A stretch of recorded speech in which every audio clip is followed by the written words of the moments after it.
ಅದೆಲ್ಲ ಇವ್ರು ಹೆಂಗ್ ಮಾಡುದು, ಊರು ತುಂಬಾ ಹೇಳ್ಕೊಂಬರೋದು ಫೋನ್ ಮಾಡಿ. ನಮ್ಮ ಅತ್ತೆಗೆ ಅವತ್ ಕೈ ಹಿಂಗ್ ಪ್ರೆಸ್ ಮಾಡಿ ನಿಂಬೆಹಣ್ಣು ಕಿತ್ಕೊಂಡೆ ಅನ್ನಲ್ಲ, ಅದನ್ನ ಎದೆ ಮೇಲೆ ಕಾಲಿಕ್ಕಿ ಕಟ್ಟಿಸ್ಕೊಕ್ ಹೋಗಿದ್ಲು ಅಂತ ಹೇಳ್ಕೊಂಬಂದವ್ರೆ. ಒಂದೂರಲ್ಲಿ ರಿಲೇಷನ್ಸ್ ಇರೋ ಹತ್ರ ಹಿಂಗೆಲ್ಲ ಗಾಸಿಪ್ಸ್ ಆದಾಗ ಎಷ್ಟು ನೋವಾಗುತ್ತೆ ಗೊತ್ತಾಣ. ಒಬ್ರು ಮನೆಗ್ ಹೋಗಕ್ಕಾಗಲ್ಲ. ನನ್ 3 months ಮನೆ ಬಿಟ್ಟು ಆಚೆ ಬರ್ತಿರ್ಲಿಲ್ಲ ನಾನು. ನಾನೇನು ಮಾತಾಡ್ಲಿಲ್ಲ, ಕೇಳಿಸ್ಕೊಂಡೆ. ಯಾರಮ್ಮ ಅದು ಅಂತ ಅಂದೆ ಫಸ್ಟ್. ಇವಳಿಗೆ ಏನ್ ನೀನ್ ಮಾಡ್ಕೊಡು ಅಂತದ್ದು, ಬೇಕಾದವಳು ಮಾಡ್ಕೊಂತಾಳೆ, ಏನ್ ಅವ್ರ ಅಪ್ಪನ ಮನೆಯಿಂದ ಕೋಟಿ ಎತ್ಕೊಂಬಂದೋಳ, ನೀನೇನ್ ನೋಡ್ ಕೇಳಿಸ್ತೋಳ, ಕುತ್ಕೋ ಬಾಯಿ ಮುಚ್ಕೊಂಡ್ ನೀನು ಅಂತ ಅಂತಿದ್ರು. ಅಷ್ಟು ನಾನ್ ಕೇಳಿಸ್ಕೊಂಡೆ. ಅದಾದ್ಮೇಲೆ ಏನ್ ಮಾತಾಡ್ಕೊಂಡ್ರು ನಂಗೆ ಗೊತ್ತಿಲ್ಲ. ಯಾರಮ್ಮ ಅದು ಅಂತ ನಮ್ಮ ಅತ್ತೆನ್ ಕೇಳ್ತೆ. 4 ಗಂಟೆಗೆ ನಾನ್ ಬಂದು ಕಳ್ಸ ಒಳಗಡೆ ಇಟ್ಬಿಟ್ಟು ಕಾಲ್ ತೊಳ್ಕೊಂಬರೋಣ ಅಂತ ಆಚೆ ಹೋದ್ರೆ ನಮ್ಮ ಅತ್ತೆನ ಇಬ್ರು ಹಿಡ್ಕೊಂಡು ಎಳ್ದಾಡ್ತವ್ರೆ. ನನ್ ಚಿಕ್ಕನಾದ್ನಿ ದೊಡ್ಡನಾದ್ನಿ ಇಬ್ರು. ಅದು ರೋಡಲ್ಲಿ, ಅಂದ್ರೆ ನಮ್ ಮನೆ ಮುಂದೆ ರೋಡ್ ಇದೆ, ಮೇನ್ ರೋಡೇನೆ, ಅಲ್ಲಿ ಚಪ್ರ ಹಾಕಿದ್ವಲ್ಲ ಅಲ್ಲಿ. ಏನೇ ಬಂದಿರೋದು ನಿನ್ಗೆ ಓದ್ಕೊಂಡ್ ಹೋಗೋದು, ಕುತ್ಕೊಳೆ ಕುಕ್ಕರ್ಸ್ಕೊಂಡ್ ಅದೇನೋ ಮುಚ್ಕೊಂಡ್ ಕುತ್ಕೊಳೆ ಅಂತ ಏನೇನೋ ಬೈತವ್ರೆ. ನಾನ್ ಏನಕ್ಕೆ, ಏನಾಯ್ತಕ್ಕ, ಯಾಕ ಹಂಗ್ ಬೈತಾ ಇದೀರಾ ಅಂತ ಕೇಳ್ದೆ. ನಮ್ಮಮ್ಮನ್ ನಾವೇನೋ ಮಾಡ್ಕೊಂತೀವಿ, ನೀನೇನ ಕೇಳೋದು ಹೋಗೆ ಅಂತ ಅಂದ್ರು. ಸೊ ನಾನು ನಮ್ಮ ಅಪ್ಪ ಅಮ್ಮಂಗೆ 2 ಮಕ್ಳು, ನಾನು ನನ್ನ ತಮ್ಮ. ನಿಮ್ಮ ಅಪ್ಪ ಅಮ್ಮನಿಗೆ 2 ಮಕ್ಳು, ನೀವು ನಿಮ್ ತಮ್ಮ? ಹೌದು. ನೀವೇ ಅಕ್ಕ?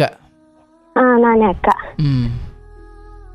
ನಾನು ಡಿಗ್ರಿ ಕಂಪ್ಲೀಟ್ ಆಗಿದೆ ಅಣ್ಣ. ಅಂದ್ರೆ ಡಿಗ್ರಿ ಕಂಪ್ಲೀಟ್ ಆಗಿ 2 years ಮದ್ವೆ ಆಗಿದ್ದು.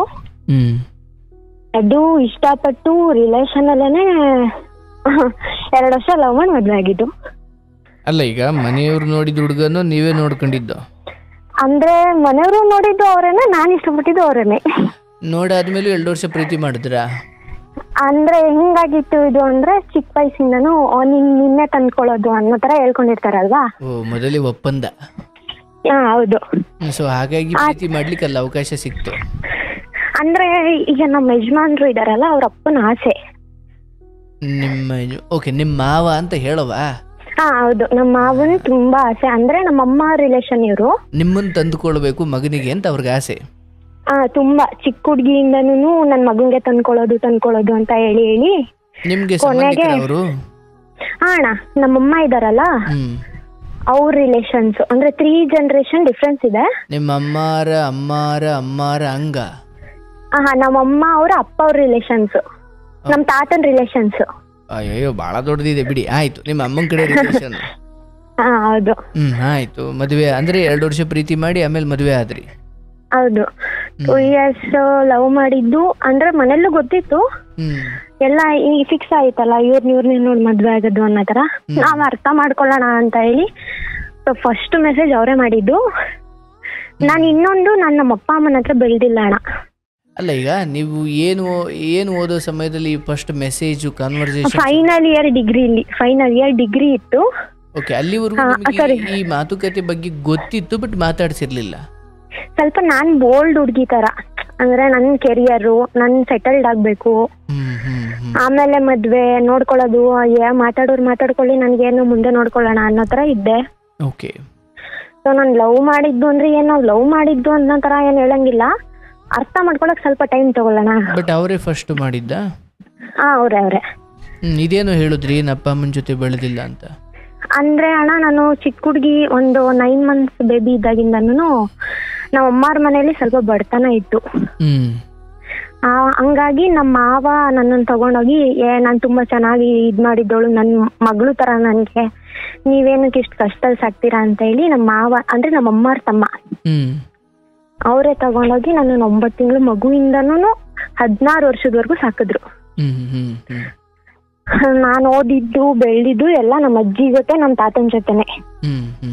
ನನ್ಗೆ ಅಷ್ಟೊಂದು ನಮ್ಮ ಅಪ್ಪ ಅಮ್ಮನ ಅಟ್ಯಾಚ್ಮೆಂಟ್ ಇರ್ಲಿಲ್ಲ. ಇಲ್ಲ, ಅವ್ರು ನಮ್ಮ ಅಮ್ಮನ ಮನೆ ಕಡೆ ಚೆನ್ನಾಗಿದ್ರು. ಅಲ್ಲಲ್ಲ, ಓದಿದ್ದೆಲ್ಲ ನಮ್ಮ ತಾತಾರ ಜೊತೆ. ಸ್ಕೂಲಿಗೆ ಬರ್ತಿದ್ರ ಅಜ್ಜಿ ತಾತ ಅಂದೆ? ಅಣ್ಣ ಹಂಗಲ್ಲ ಆತರ ಏನಿಲ್ಲ. ಅಂದ್ರೆ ಅವರು ಅಜ್ಜಿ ತಾತ ಅಂತ ಓದ್ಸಿದ್ದು, ನೋಡ್ಕೊಂಡಿದ್ದು, ಬೆಳ್ಸಿದ್ದು ಎಲ್ಲ ಅವರೇನೆ. ಆಯ್ತು.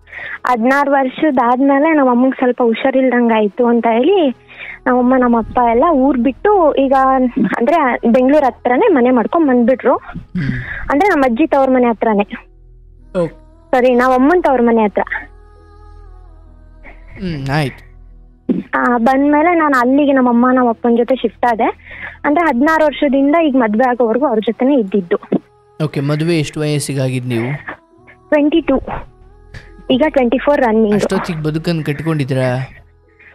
ಇಲ್ಲ ಅಣ್ಣ, ಅದು ಏನಾಯ್ತು ಅಂದ್ರೆ ಈಗ ನಮ್ಮ ಮಾವ ಇದ್ರಲ್ವಾ, ಅಂದ್ರೆ ನನ್ನನ್ನೇ ಮದ್ವೆ ಮಾಡ್ಕೊಬೇಕು ಅಂತ ಆಸೆ ಇಟ್ಕೊಂಡಿದ್ರು ಅಂತ ಹೇಳಿದ್ನಲ್ಲ, ಅವ್ರಿಗೆ ನಮ್ಮ ಮನೆಯವ್ರಪ್ಪ. ಮನೆಯವರಪ್ಪ? Okay okay okay. ನಮ್ಮ ಯಜಮಾನ್ರು ಅವ್ರ ಅಪ್ಪ. ಹಂಗೇಳವ ನೀನು? ನಮ್ಮ ಯಜಮಾನ್ರು ಅವ್ರ ಅಪ್ಪ. ಅವ್ರಿಗೆ ಆಸೆ ಇತ್ತು ಅಂತ? ಅವ್ರಿಗೆ ತುಂಬಾ ಆಸೆ ಇಟ್ಕೊಂಡು ಚಿಕ್ಕ ಹುಡ್ಗಿಂದ ಹೇಳ್ಕೊಂಡಿದ್ರಲ್ವಾ, ಹಂಗ್ 1-2 ಸಲ ಶ್ಲೋಕ್ ಆಗಿತ್ತು ಅವ್ರಿಗೆ. ಎಲ್ಲ ತೋರ್ಸಿ ಇದ್ ಮಾಡ್ಸಿದ್ರು. But last year brain stroke ಆಗಿ ಡೆತ್ ಆದ್ರು. ಅವ್ರು ಅಡ್ಮಿಟ್ ಮಾಡಿದ್ರಲ್ಲ ಹಾಸ್ಪಿಟಲ್ ಅಲ್ಲಿ, ಅವಾಗೂನು ಅವ್ರ ಮಗನ್ ಕೈ ಹಿಡ್ಕೊಂಡ್ ಭಾಷೆ ತಗೊಂಡಿದ್ರಂತೆ, ನನ್ ಮನೆಗ್ ಅವಳೆ ಸೊಸೆ ಆಗಿ ಬರ್ಬೇಕು ಅಂತ. ಅಂದ್ರೆ ಅವ್ರು ಮದ್ವೆ ನೋಡ್ಲೇ ಇಲ್ಲ ಅವರು? ಇಲ್ಲ ಇಲ್ಲ, ಅವ್ರು ಸತ್ತು ಕರೆಕ್ಟ್ ಆಗಿ ವರ್ಷಕ್ಕೆ ನಾವು ಮದ್ವೆ ಆಗಿದ್ದು. ಓಕೆ, ಬಟ್ ಅಷ್ಟೊತ್ತಿಗೆ ನಿಮ್ಗೆ ಅಲ್ಲಿ ಸಂಪರ್ಕ ಬೆಳೆದಿತ್ತಾ, ನೀವು ಮಾತಾಡ್ಕೊಳ್ತಾ? ಹೌದು, ಅಂದ್ರೆ ಅವಾಗ ಒಂದು 6 months ಆಗಿತ್ತು ಅನ್ಸುತ್ತೆ ನಾವು ಪರಿಚಯ ಆಗಿ ಚೆನ್ನಾಗಿ. ಬ್ರೈನ್ ಸ್ಟ್ರೋಕ್ ಆದ ಸಮಯ ಅಥವಾ ಅವ್ರ ಭಾಷೆ ಕೊಟ್ಟಿದ್ದು ಅಥವಾ ಅಲ್ಲಿಗೆಲ್ಲ ಹೋಗಿದ್ರ ನೀವು? ಇಲ್ಲ ಇಲ್ಲ, ನನ್ಗೆ ಅಷ್ಟೊಂದು ಕ್ಲೋಸ್ ಆಗಿರ್ಲಿಲ್ಲ ಇನ್ನು. ಅಂದ್ರೆ ಒಂದ್ 6 months ಆಗಿತ್ತು, ಸ್ವಲ್ಪ ಸ್ವಲ್ಪ ಮಾತಾಡ್ತಿದ್ದೋ. ಅಂದ್ರೆ ಏನ್ ಊಟ ಆಯ್ತಾ, ಕಾಫಿ ಆಯ್ತಾ, ಇಷ್ಟರಲ್ಲೇ ಏನು ಅಂತ ಕ್ಲೋಸ್ ಇರ್ಲಿಲ್ಲ. ಅಂದ್ರೆ ಅವ್ರ ಕಷ್ಟ ಸುಖ ಎಲ್ಲ ನಾನ್ ಹೇಳ್ಕೊಳ್ಳೋ ಅಷ್ಟು, ನಂದೆಲ್ಲ ಅವ್ರಿಗೆ ಹೇಳ್ಕೊಳ್ಳೋ ಅಷ್ಟು ನಾವು ಕ್ಲೋಸ್ ಆಗಿರ್ಲಿಲ್ಲ ಇನ್ನು. ಸೊ ಅಷ್ಟಾಯ್ತು. ಇದು ಹೆಂಗಾಯ್ತು ಅಂದ್ರೆ ನಮ್ಮ ಮನೆಯವರು ಅವ್ರ ಅಪ್ಪನ ಆಸೆ ಈಡೇರಿಸ್ಬೇಕು ಅಂತ, ಆಮೇಲೆ ನನ್ನನ್ನು ಅರ್ಥ ಮಾಡ್ಕೊಂಡ್ಮೇಲೆ ನನ್ಗೂ ಇವಳು ಓಕೆ ನನ್ನ ಲೈಫಿಗೆ ಓಕೆ ಅನ್ನೋ ತರ ಸೆಟಲ್ಡ್ ಆಯ್ತು ಮೈಂಡ್ ಸೆಟ್. ನನ್ಗೂ ಅವ್ರು ಎಲ್ಲಾ ತರದಲ್ಲೂ ಓಕೆ ಅನ್ಸಿದ್ರು, ಲೈಫ್ ಲೀಡ್ ಮಾಡ್ಬೋದು ಅಂತ ನಾನು ಕಂಫರ್ಟಬಲ್ ಆದೆ. ಇದು ಇವರ ನಮ್ಮ ಯಜಮಾನ್ರು ಅವ್ರ ಅಕ್ಕ ತಂಗಿರಿಗೆ ಒಂದು ಚೂರು ಇಷ್ಟ ಇರ್ಲಿಲ್ಲ. ನೀವು? ನಮ್ಮ ಅಕ್ಕ ಅಂದ್ರೆ ನಮ್ಮ ಯಜಮಾನ್ರು ಅವ್ರ ಅಕ್ಕ, ದೊಡ್ಡ ಅಕ್ಕ, ಅವ್ರು 2 ಅಕ್ಕ, 2 ಅಕ್ಕದಿರೋದು, 2 ದೊಡ್ಡವರು, ಇವ್ರ ಕೊನೆಯವರು. ಸೊ ಅವ್ರದ್ದು ಏನಂದ್ರೆ ನಮ್ಮ ಯಜಮಾನ್ರು ಮೈಂಡ್ ಸೆಟ್ ಹೆಂಗೆ ಅಂದ್ರೆ, ಅವ್ರು ಯಾವತ್ತೂ ನಮ್ಮಪ್ಪ ಕಷ್ಟ ಸುಖ ನೋಡಿಲ್ಲ. ನಾನ್ ಕಷ್ಟದಲ್ಲಿದ್ದಾಗ ಅವ್ರು ಯಾರು ಬಂದಿಲ್ಲ, ಅವ್ರಿಗೆ ನಾನು ಇಂಪಾರ್ಟೆನ್ಸ್ ಕೊಡಲ್ಲ ಅನ್ನೋ ತರ. ಅವ್ರ ಅಕ್ತಿರ್ಗೆ, ನನ್ನ ನಾದ್ನಿದಿರ್ಗೆ. ನಮ್ಮ ಅತ್ತೆಗೆ ಅಂದ್ರೆ ಅವ್ರಿಗೆ ಗೊತ್ತಾಗುತ್ತೆ ಅನ್ಕೊಂತೀನಿ, ಸುಮ್ನೆ ಜನಗಳ ಮುಂದೆ ನಾಟಕ ಮಾಡ್ತಾರೆ, ನನ್ಗೇನೂ ಗೊತ್ತಾಗಲ್ಲ ಅನ್ನೋ ತರ. ಯಾರು ನಿಮ್ಮ ಅತ್ತೆ? ಹೌದು. ಕೆಲವೊಂದು ನನ್ ಮುಂದೆ ಬರೋ ಮಾತುಗಳೇ ಬೇರೆ ತರ ಇರುತ್ತೆ, ನಮ್ಮ ಯಜಮಾನ್ರ ಮುಂದೆ ಬರೋ ಮಾತುಗಳೇ ಬೇರೆ ತರ ಇರುತ್ತೆ. ಸೊ ನಾನು ಅದೆಲ್ಲ ನೋಡಿ ತಲೆ ಕೆಡ್ಸ್ಕೊಳಕ್ ಹೋಗ್ಲಿಲ್ಲ. ಸ್ಟಾರ್ಟಿಂಗು ತುಂಬಾನೇ ನಾಟಕ ಮಾಡಿದ್ರು. ನಾನು ಹೇಳ್ಬಿಟ್ಟೆ ಮದ್ವೆ ಆಗಿದ್ದು ನಮ್ಮ ಮನೆಯವ್ರಿಗೆ. ನನ್ ಮದ್ವೆ ಮಾತುಕತೆ ಡಿಸೆಂಬರ್ ಟೈಮಲ್ಲಿ ಆಗಿದ್ದು, ಹೋದ ವರ್ಷ. ಹೋದ ವರ್ಷ, ಅದು ಹೋದ ವರ್ಷ 23 ಅಲ್ಲಿ. 24 ಅಲ್ಲಿ 23 ಡಿಸೆಂಬರ್ ಟೈಮಲ್ಲಿ ಇವ್ರು ಬರ್ತೀವಿ ನೋಡಕ್ಕೆ ಹಂಗೆ ಹಿಂಗೆ ಅಂತ ಅಂದ್ರು. ನಾನು ಡಿಗ್ರಿ ಆಗಿ ಇನ್ನೂ 1 ವರ್ಷ ಆಗಿದ್ದಿತ್ತು. ಸೊ ಬೇಡ, ಇನ್ನೊಂದ್ ಸ್ವಲ್ಪ ದಿನ ನೋಡೋಣ ಅಂತ ನಾನು ಟೈಮ್ ಸ್ಪೆಂಡ್ ಮಾಡಿದೆ. ಅಂದ್ರೆ ಮುಂದೆ ಪೋಸ್ಟ್ಪೋನ್ ಮಾಡಿದೆ. 24 ಫೆಬ್ರವರಿ ಇಲ್ಲೇನೋ ಇವ್ರು ಬರ್ತೀವಿ, ಇಲ್ಲ ನಮ್ಗೆ ಅದೇ ಹುಡುಗಿ ಬೇಕು ಅಂತ ಹೇಳಿ ನಮ್ಮ ಮನೆಯವರು ಕೆಲವೊಬ್ರು ರಿಲೇಷನ್ ಕಡೆಯಿಂದ ಕರ್ಕೊಂಡು ಬಂದ್ರು ನಮ್ಮ ಮನೆಗೆ. ಸೊ ನನ್ಗೂ ಎಲ್ಲ ಓಕೆ ಆಯ್ತು, ಇನ್ನೇನು ಆಯ್ತು ಹಂಗೆ ಹಿಂಗೆ ಅಂತ ಮಾತಾಡಿದ್ರು, ಸುಮ್ಮನೆ ಆದ್ರು. ಇದು ಹೆಂಗಾಗೋಯ್ತು ಅಂದ್ರೆ, ಇವ್ರು ಅವಾಗ್ಲೂ ಅವ್ರ ಅಕ್ಕದಿಂದ ಕರ್ಕೊಂಡು ಬಂದಿರ್ಲಿಲ್ಲ. ನನ್ನ ಜೊತೆ ಟೈಮ್ ಸ್ಪೆಂಡ್ ಮಾಡಿದಾಗೂ ಕೂಡ ನಮ್ಮ ಅಕ್ತಿರ್ ಹಿಂಗೆ, ನಮ್ಮಮ್ಮ ಹಿಂಗೆ, ನಮ್ ಕುಟುಂಬ ಹಿಂಗೈತೆ, ನನಗ್ ನೀನ್ ಅಡ್ಜಸ್ಟ್ ಆಗ್ಬೇಕು ಅಂತ ಯಾವತ್ತೂ ಹೇಳಿಲ್ಲ. ನನ್ಗೆ ಯಾವತ್ತೂ ಇವ್ರು ಏನೇ ಕೇಳಿದ್ರು ಹೇಳ್ತಿದ್ದಿದ್ದು ಇಷ್ಟೇ, ನನಗೆ ಅವ್ರು ಯಾರು ಇಂಪಾರ್ಟೆಂಟ್ ಅಲ್ಲ, ನನಗೆ ನಮ್ಮ ಫ್ಯಾಮಿಲಿ ಇಂಪಾರ್ಟೆಂಟು, ನನಗೆ ನಾನು ನೀನು ನಮ್ಮಮ್ಮ ಚೆನ್ನಾಗಿದ್ರೆ ಸಾಕು, ಯಾರೇನಾದ್ರೂ ಆಗ್ಲಿ. ಅವ್ರು ಯಾವಾಗ ಬರೋರು ಯಾವಾಗ ಹೋಗೋರು, ಯಾಕೆ ತಲೆ ಕೆಡ್ಸ್ಕೊಂತ ಅಂತ ಹೇಳ್ತಿದ್ರು. ನಾನು ಅದನ್ನ ನೋಡಿ ಜಾಸ್ತಿ ತಲೆ ಕೆಡ್ಸ್ಕೊಳಕ್ಕೂ ಹೋಗ್ಲಿಲ್ಲ. ಅಯ್ಯೋ ಬಿಡು, ನೋಡ್ಕೊಳ್ಳೋಣ ಹೆಂಗೋ ಹೋಗುತ್ತೆ ಅಂತ ಆರಾಮ್ಸೆ ಸುಮ್ನೆ ಆದೆ. ಮದ್ವೆ ಆಗೋ ಟೈಮಲ್ಲಿ ತುಂಬಾನೇ ವಾದ ನಡೆದೈತೆ. ಅಂದ್ರೆ ನೀನ್ ಆಗ್ಬಾರ್ದು, ಹೇಗಾಗ್ತ್ಯಾ, ಇವ್ರು ಡೈರೆಕ್ಟ್ ಆಗಿ ಹೇಳಿದ್ರೆ ಕೇಳಲ್ಲ ಅಂತ ಇವ್ರು ದೊಡ್ಡಪ್ಪ ಚಿಕ್ಕಪ್ಪನ ಮಕ್ಳು ಇರ್ತಾರಲ್ವಾ, ನಮ್ಮ ಯಜಮಾನ್ರವ್ರು ದೊಡ್ಡಪ್ಪ ಚಿಕ್ಕಪ್ಪನ ಮಕ್ಳು, ಅವರು ಇವರು ತುಂಬಾ ಕ್ಲೋಸು. ಅಂದ್ರೆ ಚಿಕ್ಕ ಹುಡುಗರಿಂದನೂ ಒಟ್ಟಿಗೆ ಬೆಳ್ದು ಸ್ವಂತ ಅಣ್ತಮ್ದಿರ್ತಾರಲ್ಲ ಇದ್ರು, ಅವ್ರ ಕಡೆ ಹೇಳ್ಸಿರೋದು. ಅದ್ರಲ್ಲಿ ಒಂದು ಇವ್ರ ಚಿಕ್ಕಪ್ಪನ ದೊಡ್ಡ ಮಗನ್ಗೆ ನನ್ನ ಕೇಳಿದ್ರು ಅವಾಗ. ಅವರು KEB ಆಫೀಸಲ್ಲಿ ವರ್ಕ್ ಮಾಡ್ತಿದ್ರು. ಸೊ ನನ್ನನ್ನು ಕೇಳಿದ್ರು. ಅವಾಗಿನ್ನೂ ನಾನು PUC ಏನೋ ಓದುತ್ತಾ ಇದ್ದೆ ಅಷ್ಟೇ. ಸೊ ನನ್ಗೆ ಇಷ್ಟ ಇಲ್ಲ, ನಾನು ಆಗಲ್ಲ ಅಂತ ಹೇಳಿದ್ದೆ. ಅದು ಆ ಹುಡ್ಗ ಏನೋ ನನ್ನ ಇಷ್ಟಪಟ್ಟಿದ್ದಂತೆ, ಅದು ನನಗೆ ಗೊತ್ತಿರ್ಲಿಲ್ಲ ಅಣ್ಣ. ನಾನು ಅದನ್ನ ಜಾಸ್ತಿ ಕೇಳಕ್ಕೂ ಹೋಗಿರ್ಲಿಲ್ಲ, ಅದು ಅಲ್ಲಿಗೆ ಸ್ಟಾಪ್ ಆಗಿತ್ತು. ಅಂದ್ರೆ ನಾನು ಅಣ್ಣ ಈಗ ಮಾಮೂಲಿ ನಮ್ ಅತ್ತೆ ಮಕ್ಳು ಅಂದ್ರೆ ಹೋಗಿ ಬನ್ನಿ ಅಂತ ಮಾತಾಡಿಸ್ತಿದ್ದೆ ಅಷ್ಟೇ. ಅದಾದ್ಮೇಲೆ 1-5 years ಆದ್ಮೇಲೆ ನಮ್ಮ ಮನೆಯವ್ರ 4-5 yearsಗೆ ನಮ್ಮ ಮನೆಯವ್ರ ಜೊತೆ ನನಗೆ ಕಾಂಟ್ಯಾಕ್ಟ್ ಆಗಿದ್ದು. ಸೊ ಆಯ್ತು, ನಾವ್ ಇಷ್ಟಪಟ್ಟಂಗೆ ಮದ್ವೆ ಆದ್ವಿ. ಎಲ್ಲಾರ ಎದುರುಗಡೆನು, ಅದು ನನ್ನ ಮದ್ವೆ ಆಗೋಕ್ಕೋಸ್ಕರ ನಮ್ಮನೆ ಅವ್ರನ್ನೆಲ್ಲ ಎದ್ರಾಕೊಂಡು ಅಂದ್ರೆ ಜಗಳ ಮಾಡಿಲ್ಲ, ಏನೂ ಇಲ್ಲ. 1 ವಾರ ಫೋನ್ ಯೂಸ್ ಮಾಡ್ದಂಗೆ, 1 ತಿಂಗಳು ಮನೇಲಿ ಊಟ ಮಾಡ್ತಿರ್ದಂಗೆ ಎಲ್ಲಾ ಸಾಹಸ ಮಾಡಿ ಮದ್ವೆ ಆದ್ರು. ಅಂದ್ರೆ ಅವರೆಲ್ಲ ಬಂದಿದ್ರ ಮದ್ವೆಗೆ? ಬಂದಿದ್ರು. ಕೊನೆಗೆ ಎಲ್ಲಾರ್ನು ಒಪ್ಪಿಸಿ ಆದ್ರು. ನಾನು ಆದ್ರೆ ಅವಳನ್ನೇ ಆಗೋದು, ಇಲ್ಲಾಂದ್ರೆ ಬೇರೆಯವ್ರನ್ನ ಆಗಲ್ಲ ಅನ್ನೋಂತರ ಹೇಳಿ ಒಪ್ಪಿಸಿ ಆದ್ರು. ಆಗಿ ನಮ್ ಮದ್ವೆ ಆಗಿ 2 daysಗೆ 1 weekಗೆ ನಮ್ಮ ಮಾವನ್ ತಿಥಿ ಇತ್ತು, ಅಂದ್ರೆ ವರ್ಷದ ತಿಥಿ. ಅವಾಗ ಏನಂದ್ರೆ ಅಣ್ಣ ನನ್ಗೆ ಅಷ್ಟು ಗೊತ್ತಿರ್ಲಿಲ್ಲ ಅಲ್ವಾ ಇವ್ರ ಬಗ್ಗೆ ಎಲ್ಲ. ಹೋಗಿ ಅಕ್ಕ ಬನ್ನಿ ಅಕ್ಕ ಅಂತ ಎಲ್ಲ ಚೆನ್ನಾಗಿ ಮಾತಾಡ್ಸ್ಕೊಂತಿದ್ದೆ. ಅಲ್ಲಿವರೆಗೂ ನನ್ಗೆ ಇವ್ರದ್ದು ಏನು, ಇವ್ರ ಬಿಹೇವಿಯರ್ಸ್ ಏನು, ಇವ್ರು ಹೆಂಗೆ ನನ್ಗೇನು ಗೊತ್ತಿರ್ಲಿಲ್ಲ. ಸ್ವಲ್ಪ ನಾನು ಒಬ್ಳೆ ಇದ್ದು ಬೆಳ್ದೋಳು. ನನ್ ಜನದ ಜೊತೆ ಸೇರಿಲ್ಲ. ಅಂದ್ರೆ ಕಾಲೇಜ್ ಆಯ್ತು, ಫ್ರೆಂಡ್ಸ್ ಆಯ್ತು, ಮನೆ ಆಯ್ತು ಅಷ್ಟೇ. ಆಚೆ ಊರು ಸಾಬ್ರಿ ಆಗ್ಲಿ, ಅವ್ರವ್ರ ಮನೆ ಹತ್ರ ಕುತ್ಕೊಂಡು ಬೇರೆಯವ್ರ ಮನೆ ವಿಷಯ ಮಾತಾಡೋದಾಗ್ಲಿ ಆತರ ನಾನು ಹೋಗೇ ಇಲ್ಲ. ನಾನ್ ಸ್ವಲ್ಪ ಬಿಸ್ನೆಸ್ ಮೈಂಡ್ ಇಟ್ಕೊಂಡು ಬೆಳ್ದಿದ್ದು. ನಂದಾಯ್ತು, ನನ್ ಸಂಬಳ ಆಯ್ತು, ನನ್ ಖುಷಿ ಆಯ್ತು ಅಷ್ಟೇ. ಆ ತರ ಬೆಳ್ದು ಇಲ್ಲಿ ಬಂದು ಅದು ನನಗ್ ಮೇನ್ ತುಂಬಾ ದೊಡ್ಡ ಸಮಸ್ಯೆ ಆಗಿದ್ದು ಅದೇನೆ. ನಾನ್ ಮದ್ವೆ ಆಗಿ 1 weekಗೆ ಒಂದು ಗೌರ್ಮೆಂಟ್ ಎಕ್ಸಾಮ್ಸ್ ಇತ್ತು.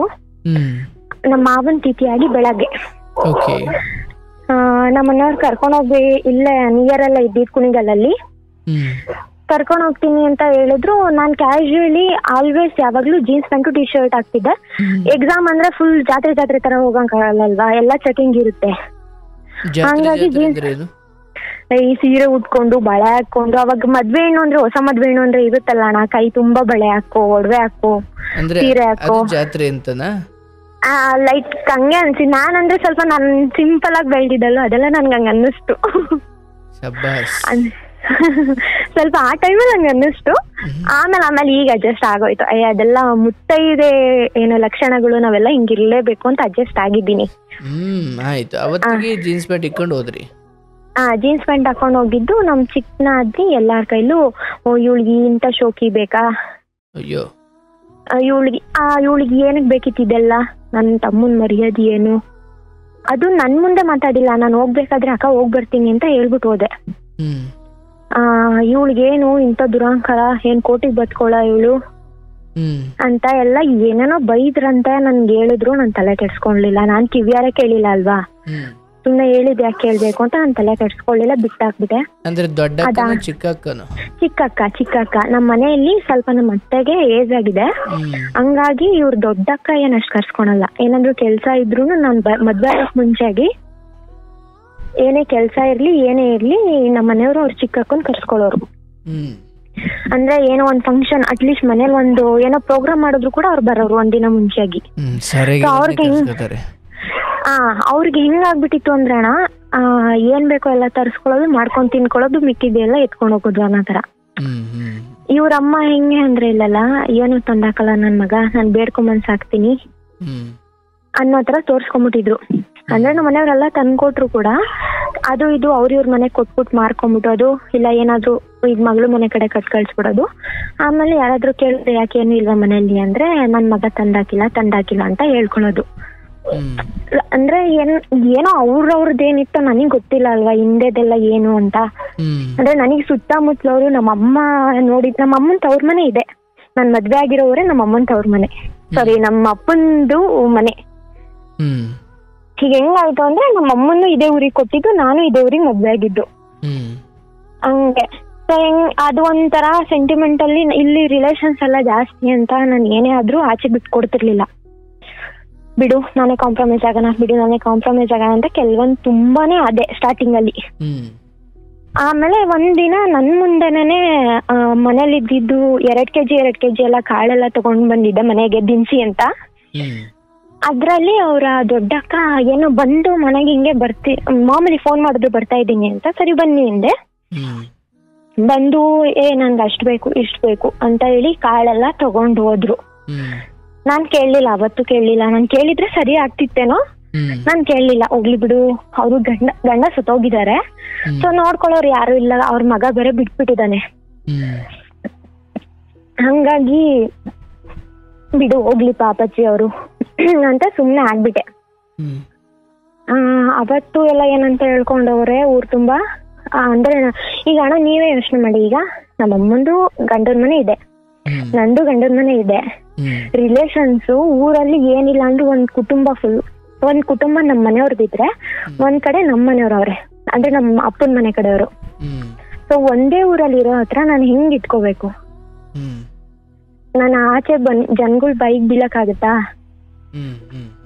ಆಯ್ತು, ನಾನು ಇದು ನನ್ ಕಿವಿಗ್ ಬಿತ್ತು ಅಂದ್ರೆ 3ನೇವ್ರು ಹೇಳಿದ್ದು, ಇದು ನನ್ ಕಿವಿಯಾರ ಕೇಳಿಸ್ಕೊಂಡಿಲ್ಲ, ಅದನ್ನು ನಾನು ಕೇಳಕ್ ಹೋಗ್ಲಿಲ್ಲ. ಯಾಕೆ ಹಿಂಗೆ ಅದು ಕೊಟ್ಟಿಲ್ಲ, ಎಲ್ಲ ಬ್ಯಾಗಲ್ಲಿ ಇಟ್ಟಿದ್ದೆಲ್ಲ ಕಿತ್ಕೊಂಡ್ಬಿಟ್ಲು, ಹಂಗ್ ಮಾಡ್ಬಿಡ್ಲು ಹಿಂಗ್ ಮಾಡ್ಬಿಟ್ಲು, ನಮ್ಮಮ್ಮ ಊಟ ಆಗ್ತಿಲ್ಲ, ಹೊಡಿತಾಳೆ ಬಡಿತಾಳೆ ಅಂತ ಎಲ್ಲ ಹೇಳಿದ್ರು.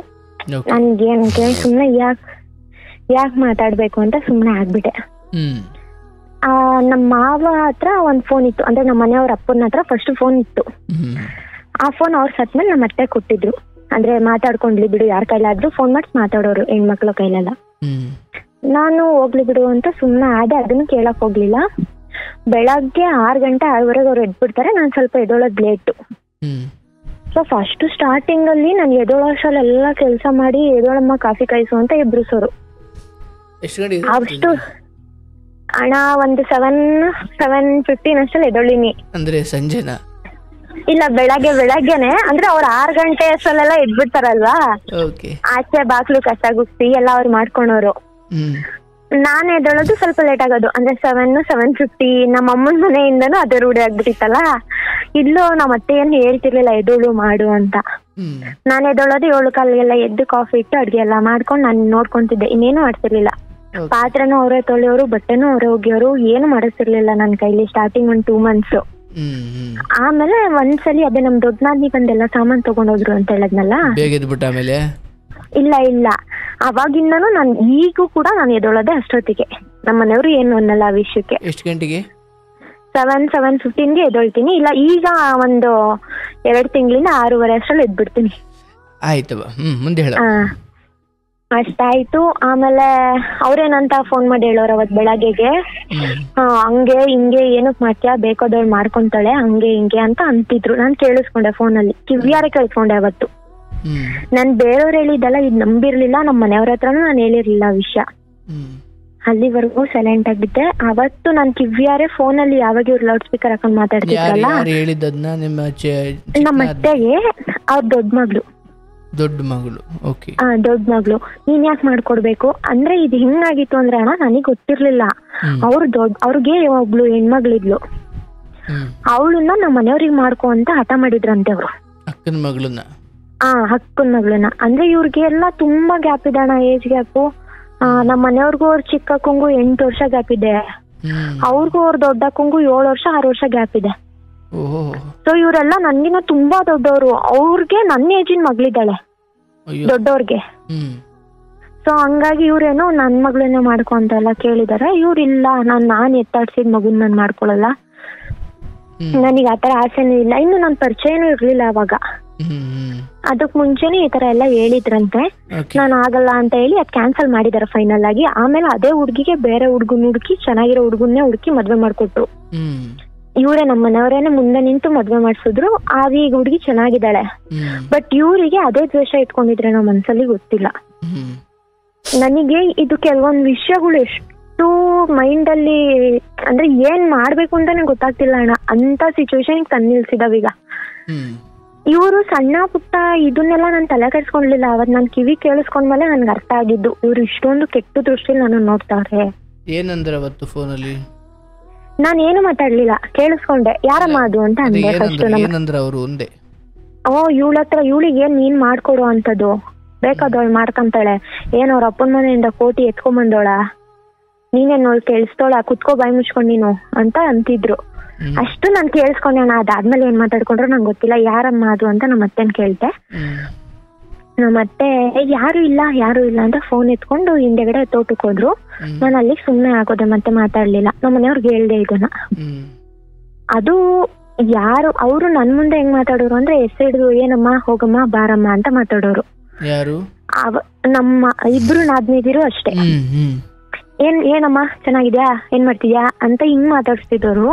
ಫೋನ್ ಅಲ್ಲಿ ಅವಳಿಗೆ ಯಾವಳು ನೀನ್ ಮಾಡ್ಕೊಡಕ್ಕೆ, ಕುತ್ಕೋ ಅಲ್ಲಿ ಬೇಕಾದವಳು ಮಾಡ್ಕಂತಾಳೆ ಅಂತ ಏಕವಚನದಲ್ಲಿ ಮಾತಾಡ್ಸೋದು ನನ್ ಕಿವಿಗ್ ಬಿತ್ತು. ಸೊ ಅಲ್ಲಿ ಸುಮ್ನೆ ಅದನ್ನ ನಮ್ಮ ಮನೆಯವ್ರು ಕೇಳಿದ್ಕೆ ಅವ್ರು ಅಷ್ಟ್ ಚೀಪು ಅಂದ್ರೆ ನೀನು ಅದೇ ಚೀಪಾಗಿ ಇಳಿತ್ಯಾ, ಬೇಡ ಮಾತಾಡಕ್ ಹೋಗ್ಬೇಡ ಸುಮ್ನೆ ಆಗು ಅಂತ ಅಂದ್ರು. ಅದು ಕಾಂಪ್ರಮೈಸ್ ಆದೇಣ. ಸರಿ ಬಿಡಪ್ಪ, ನಮ್ಮ ಮನೆಯವ್ರು ನಾನು ಇಷ್ಟಪಟ್ಟು ಮದ್ವೆ ಆಗಿರೋದು, ಇದು ಯಾರೋ ಇವ್ರ ವಿಷಯಕ್ಕೆ ಜಗಳ ಆಡ್ಬಾರ್ದಲ್ವಾ ಅಂತ. ಅದಾಗಿ ಒಂದು ದಿನ ಅಂದ್ರೆ ನಮ್ಮ ಮದ್ವೆ ಆಗಿ ಸೆಕೆಂಡ್ ಮಂತ್ ಅಲ್ಲಿ ನಮ್ಮ ಮನೆಯವ್ರು ಅಯ್ಯಪ್ಪ ಸ್ವಾಮಿ ಇದಕ್ ಹೋದ್ರು ಮಾಲೆ ಹಾಕಿಸ್ಕೊಂಡು. ಅಂದ್ರೆ ಅವತ್ ಸಾಯಂಕಾಲ ಇವರೆಲ್ಲ ಇಲ್ಲೇ ಇದ್ರು. ನನ್ನ ನಾದ್ನಿ ಅವ್ರ ಮಕ್ಳು, ದೊಡ್ಡ ನಾದ್ನಿ ಅವ್ರ ಮಕ್ಳು, ಆಮೇಲೆ ಇವ್ರ ಅತ್ತೆದಿರು, ನಮ್ಮ ಮನೆಯವ್ರ ಅತ್ತೆದಿರು ಎಲ್ಲ ಇಲ್ಲೇ ಇದ್ರು, 10 ಜನ. ಅವತ್ತು ಹೆಂಗ್ ಮಾಡ್ಬಿಟ್ರು ಅಂದ್ರಣ್ಣ, ಅವ್ರು ಹೋಗೋವರೆಗೂ ಎಲ್ಲೂ ಬಿಡ್ತಂಗೆ ಹೆಸರು ಹೇಳ್ಕೊಂಡ್ ಓಡಾಡ್ತಿದ್ದವ್ರು. ಆಮೇಲೆ ಏಕಾಏಕಿ ನನ್ನ ಒಬ್ಳನ್ನೇ ಹೋಗಿ ಅಡ್ಗೆ ಮಾಡು ಅನ್ನೋ ತರ ಮಾಡಿದ್ರು 10 ಜನಕ್ಕೆ. ಅದು ಹೆಂಗ್ ಕೇಳಿದ್ರು ಅಂದ್ರೆ ನನಗೆ ಒಬ್ಬಟ್ಟೇ ಬೇಕು, ನನ್ಗೇನು ಬೇಡ, ನಂಗೆ ಒಬ್ಬಟ್ಟ ಮಾಡ್ಕೊಡು ಅಂತ ಅಂದ್ರು. ಒಬ್ರು ಒಂದ್ ಹೆಲ್ಪ್ ಮಾಡ್ಲಿಲ್ಲ. ನನ್ಗೆ ಸುಳ್ಳ ಕೇಳ್ಬೇಕು, ಬೇರೆ ಎಲ್ಲಾ ಅಡ್ಗೆ ಮಾಡ್ಕೊಂತೀನಿ ನಾನು. ಈ ಸಿಹಿ ಐಟಮ್ಗಳಲ್ಲಿ ಒಬ್ಬಟ್ಟು, ಕಜಾಯ ಇಂಥವೆಲ್ಲ ಬರಲ್ಲ ಅಣ್ಣ ನನ್ಗೆ. ಅಂದ್ರೆ ಕಲ್ತಿಲ್ಲ. ತಿಂತೀನಿ, ಕಲ್ತಿಲ್ಲ ಅಷ್ಟೊಂದು. ಮಾಡಕ್ ಬರಲ್ಲ, ತಿನ್ನಕ್ ಮಾಡಕ್ ಬರಲ್ಲ, ತಿನ್ನಕ್ ಬರುತ್ತೆ. ಜನಕ್ಕೆ ಅದು ಮತ್ತು ಕಷ್ಟ ಅಂದ್ರೆ ಮಾಡೋದು. ಅಂದ್ರೆ ಅವ್ರು ಕೇಳಿದ್ದು ಹೋಳ್ಗೆ ಒಬ್ಬಟ್ಟಾಗಿದ್ರೆ ಯೂಟ್ಯೂಬ್ ಅಲ್ಲಿ ಏನಾದ್ರು ನೋಡ್ಕೊಂಡ್ ಮಾಡ್ಬಿಡ್ತಿದ್ದೆ. ಅವ್ರು ಕೇಳಿದ್ದು ಕಾಯಿ ತುರಿ ಒಬ್ಬಟ್ಟೆ ಬೇಕು ಅಂತ, ಕಾಯಿ ಒಬ್ಬಟ್ಟು ಮಾಡ್ತಾರಲ್ಲ ಅದೇ ಬೇಕು ಅಂತ ಕೇಳಿದ್ರು. ನನಗ್ ಬರಲ್ಲ ಅಂತ ಅಂದೆ. ಅದು ಇಲ್ಲ ನನಗ್ ಬೇಕೇ ಬೇಕು, ಅದೇನ್ ಮಾಡ್ತೀವ ಮಾಡು ಹಂಗೆ ಹಿಂಗೆ ಅಂತ ಜಗಳ ಮಾಡಿದ್ರು. ಸುಮ್ನೆ ಏನಕ್ ವಾದ ಮಾಡೋದು ಅಂತ ಹೇಳಿ ಯೂಟ್ಯೂಬ್ ಅಲ್ಲಿ ಏನೋ ಸ್ವಲ್ಪ ಅಷ್ಟೋ ಇಷ್ಟೋ ನೋಡ್ಕೊಂಡ್ ಮಾಡ್ದೆ ಅಣ್ಣ. ಕಷ್ಟಪಟ್ಟು ನನ್ಗೆ ಅದು ಕೈಯೆಲ್ಲ ಸುಟ್ಕೊಂಡ್ ಮಾಡಿದ್ದೀನಿ ಅವತ್ತು. ಆಯ್ತು, ಒಬ್ಬಿಟ್ಟು ಸುಡು ಅಂದ್ರೆ ಕೈ ಸುಡ್ತಿದ್ಯಾ? ಅಣ್ಣ ಅದು ಪಾಕ ತಕ್ಕೊಂತಾರೆ ಕಾಯಿ ಒಬ್ಬಟ್ಟಿಗೆ. ಕಾಯಿ ಒಬ್ಬಿಟ್ನ ಯೂಟ್ಯೂಬ್ ಅಲ್ಲಿ ನೋಡ್ಕೊಂಡ್ ಮಾಡಿದ್ರ? ಯೂಟ್ಯೂಬ್ ಅಲ್ಲಿ ನೋಡ್ಕೊಂಡ್ ಮಾಡ್ದೆ. ಮತ್ ಇವ್ರು ಯಾರೋ ಈಗ ಜಗಳ ಮಾಡುದ್ರಲ್ವಾ, ಮಾಡ್ಲೇಬೇಕು, ಅದ್ ಹೆಂಗ್ ಮಾಡ್ತೀವ ಮಾಡು ನಮ್ಗೆ. ಯೂಟ್ಯೂಬ್ ಲಿಂಕ್ ಕಳಿಸ್ಬಿಟ್ಟು ಮಾಡ್ಕೊಂತೀನಿ. ಅವ್ರು ಅಷ್ಟೊಂದು ಅಪ್ಡೇಟೆಡ್ ಇಲ್ಲ ಅಣ್ಣ ಹೇಳ್ಬೇಕು ಅಂದ್ರೆ. ಯೂಟ್ಯೂಬ್ ನಿಮ್ ಕಾಯಿ ಬಿಡ್ಬೇಕಾ, ಲಿಂಕ್ ಕಳಿಸಿದೀನಿ ಮಾಡ್ಕೊಂಡು. ನಾನು ಹಂಗೂ ಹೇಳ್ದೆ ಅಣ್ಣ, ನಾನು ಆರ್ಡರ್ ಮಾಡ್ತೀನಿ, ಬೇಕಾದ್ರೆ ಇದ್ರಲ್ಲಿ ಝೊಮ್ಯಾಟೋಲ್ ಆರ್ಡರ್ ಮಾಡ್ತೀನಿ ತರಿಸ್ಲಾ ಅಂದ್ರೆ ಯಾವ್ದು ಇಲ್ಲ, ನನಗ್ ಮುಂದೆ ನೀನ್ ಮಾಡ್ಕೊಡ್ಬೇಕಷ್ಟೇ. ಶಿಕ್ಷೆ ಅಂದ್ರೆ ಅವ್ರಿಗೆ ಅಷ್ಟು ದ್ವೇಷ ಇತ್ತು ಅನ್ಸುತ್ತೆ, ನನಗ್ ಗೊತ್ತಿಲ್ಲ ಅದ್ರ ಬಗ್ಗೆ. ಆಯ್ತು ಅಂತ ಹೇಳಿ ನಮ್ಮ ಮನೆಯವರು ಫೋನ್ ರೀಚ್ ಆಗ್ತಿರ್ಲಿಲ್ಲ. ಹೇಳ್ದೆ ಹಿಂಗೆಲ್ಲ ಜಗಳ ಮಾಡ್ತವ್ರೆ ಅಂತ ಹೇಳಕ್ಕೂ ಫೋನ್ ರೀಚ್ ಆಗ್ಲಿಲ್ಲ.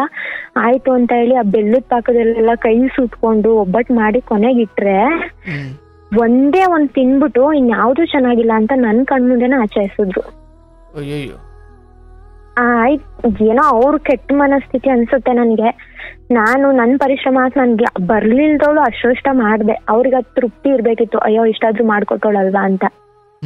ಬಟ್ ಅವ್ರ ದ್ವೇಷ ಇತ್ತು ಅನ್ಸುತ್ತೆ. ಅವ್ರು ನನ್ ಮುಂದೆನೆ ಎಷ್ಟೊಂದ್ಸಲಿ ಮಾತಾಡೋರಣ. ಅಂದ್ರೆ ಏನು ನೀನ್ ಸ್ಟ್ಯಾಂಡರ್ಡಾ, ನಾನ್ ಬಿಹೇವ್ ಮಾಡೋದು ನಡ್ಕೊಳ್ಳೋದೆಲ್ಲ ಅವ್ರಿಗೆ ಹೆಂಗೆ ಅಂದ್ರೆ ಸ್ವಲ್ಪ ಸ್ಟ್ಯಾಂಡರ್ಡ್ ದುರಾಂಕಾರ ಅನ್ನೋ ತರ ಫೀಲ್ ಆಗುತ್ತೆ ಅವ್ರಿಗೆ. ಅದ್ ನನ್ ಮುಂದೆನೆ ಹೇಳೋರು ಅವ್ರು, ಏನು ಇಷ್ಟೊಂದು ದುರಾಂಕರವಾಗಿ ನಡ್ಕೊಂತ್ಯಾ. ಅವರೆಲ್ಲ ಏನು ಓದಿದ್ದಾರೆ? ಒಬ್ರು ಅನ್ಎಜುಕೇಟೆಡ್ ದೊಡ್ಡವರು, ಎರಡನೇವರು SLC ಮಾಡಿದಾರಂತ ಅಷ್ಟೇ. ನಿಜವಾಗ್ಲೂ ನಂಗೆ ಹಂಗೆ ಅನ್ಸಿದಣ. ಈಗಿನ ಜನರೇಷನ್ ಅವಳು ನಾನು. ಇವರೆಲ್ಲ ಇವ್ರು ಚಿಕ್ಕವ್ರ ಮದ್ವೆ ಆಗಿದ್ದಾಗ ನಾನು ಇನ್ನು ಎರಡು ವರ್ಷದ ಹುಡ್ಗಿ ಅನ್ಸುತ್ತಷ್ಟೇ. ನಾನು ಅಂದ್ರೆ ಅವ್ರು ಆ ಲೆವೆಲ್ ಇದ್ದವರು, ನಾನು ಈಗಿನ ಜನರೇಷನ್ ಅವರು. ಒಂದು ಇಡೀ ಜನರೇಷನ್ ಗ್ಯಾಪ್ ಇರೋದ್ರಿಂದ ಮತ್ತೆ ಎಜುಕೇಶನ್ ನಲ್ಲಿ ಸ್ವಲ್ಪ ಲೋಕಜ್ಞಾನ ಇರೋದ್ರಿಂದ ಅವರಿಗೆ ನಿಮ್ಮ ಗಂಭೀರತೆ ಅಹಂಕಾರ ತರ ಕಾಣ್ತಿರಬಹುದು ಅಂತ. ಅಂದ್ರೆ ನಾನು ಹೇಳಿಲ್ವಣ ನನಗೆ, ಅಂದ್ರೆ ಇವರು ಹೆಂಗೆ ಅಂದ್ರೆ ಊರಿಗೆ ನಮ್ಮ ಮನೆಗ್ ಬಂದ್ರು ಅಂದ್ರೆ ಇರೋ ಬರೋ ಮನೆ ಎಲ್ಲ ಸುತ್ಕೊಂಡ್ ಹೋಗ್ತಾರೆ. ನನಗೆ ಆ ತರ ಸೆಂಟಿಮೆಂಟ್, ನಾನು ಒಬ್ರು ಮನೆಗೆ ಏನಾದ್ರು ಫಂಕ್ಷನ್ ಕರೆದ್ರು ಏನ್ ಅನ್ಕೊಂಡ್ಬಿಡ್ತಾರೋ ಹೋದ್ರೆ ಅನ್ನೋ ತರ ನನ್ ಮೈಂಡ್ ಸೆಟ್. ಅಂದ್ರೆ ನಾನಿರೋ ರೀತಿ ನೋಡಿ, ಅಂದ್ರೆ ನಾನು ಯಾರ ಜೊತೆನೂ ಮಾತಾಡಲ್ಲ, ಬೆರೆಯಲ್ಲ, ಅದನ್ನ ನೋಡಿ ಏನ್ ಅನ್ಕೊಂಡ್ಬಿಡ್ತಾರೋ ಅನ್ನೋ ತರ ತಲೆಯಲ್ಲಿ ಇಟ್ಕೊಂಡು ನಾನು ಹೋಗಕ್ಕೂ ಹಿಂದೆ ಮುಂದೆ ನೋಡ್ತಿದ್ದೋಳು. ಇವ್ರು ಅದನ್ನೇ ಹೆಂಗೆ ಅಂದ್ರೆ ದುರಹಂಕಾರ, ಸ್ಟೇಟಸ್, ಇವ್ರ ಮೇಂಟೆನೆನ್ಸ್, ಅದಕ್ಕೆ ಹೋಗಲ್ಲ, ಮಾತಾಡಲ್ಲ ಅಂತ. ಯಾರ ಜೊತೆನೂ ಮಾತಾಡಲ್ಲ. ನಿಜ ಸುಳ್ಳ ಕೇಳ್ಬೇಕಣ್ಣ, ನಾನು ಇದ್ದಿದ್ದಕ್ಕೂ ನಮ್ಮ ಮನೆಯವ್ರ ಮದ್ವೆ ಆಗಿರೋದಕ್ಕೂ ನಮ್ಮ ಮನೆಯವರು ಗ್ರಾಮ ಪಂಚಾಯತಿ ಮೆಂಬರ್, ಅಂದ್ರೆ ಚಿಕ್ಕ ವಯಸ್ಸಲ್ಲೇ ಗ್ರಾಮ ಪಂಚಾಯತಿ ಮೆಂಬರ್ ಆಗಿರೋದು.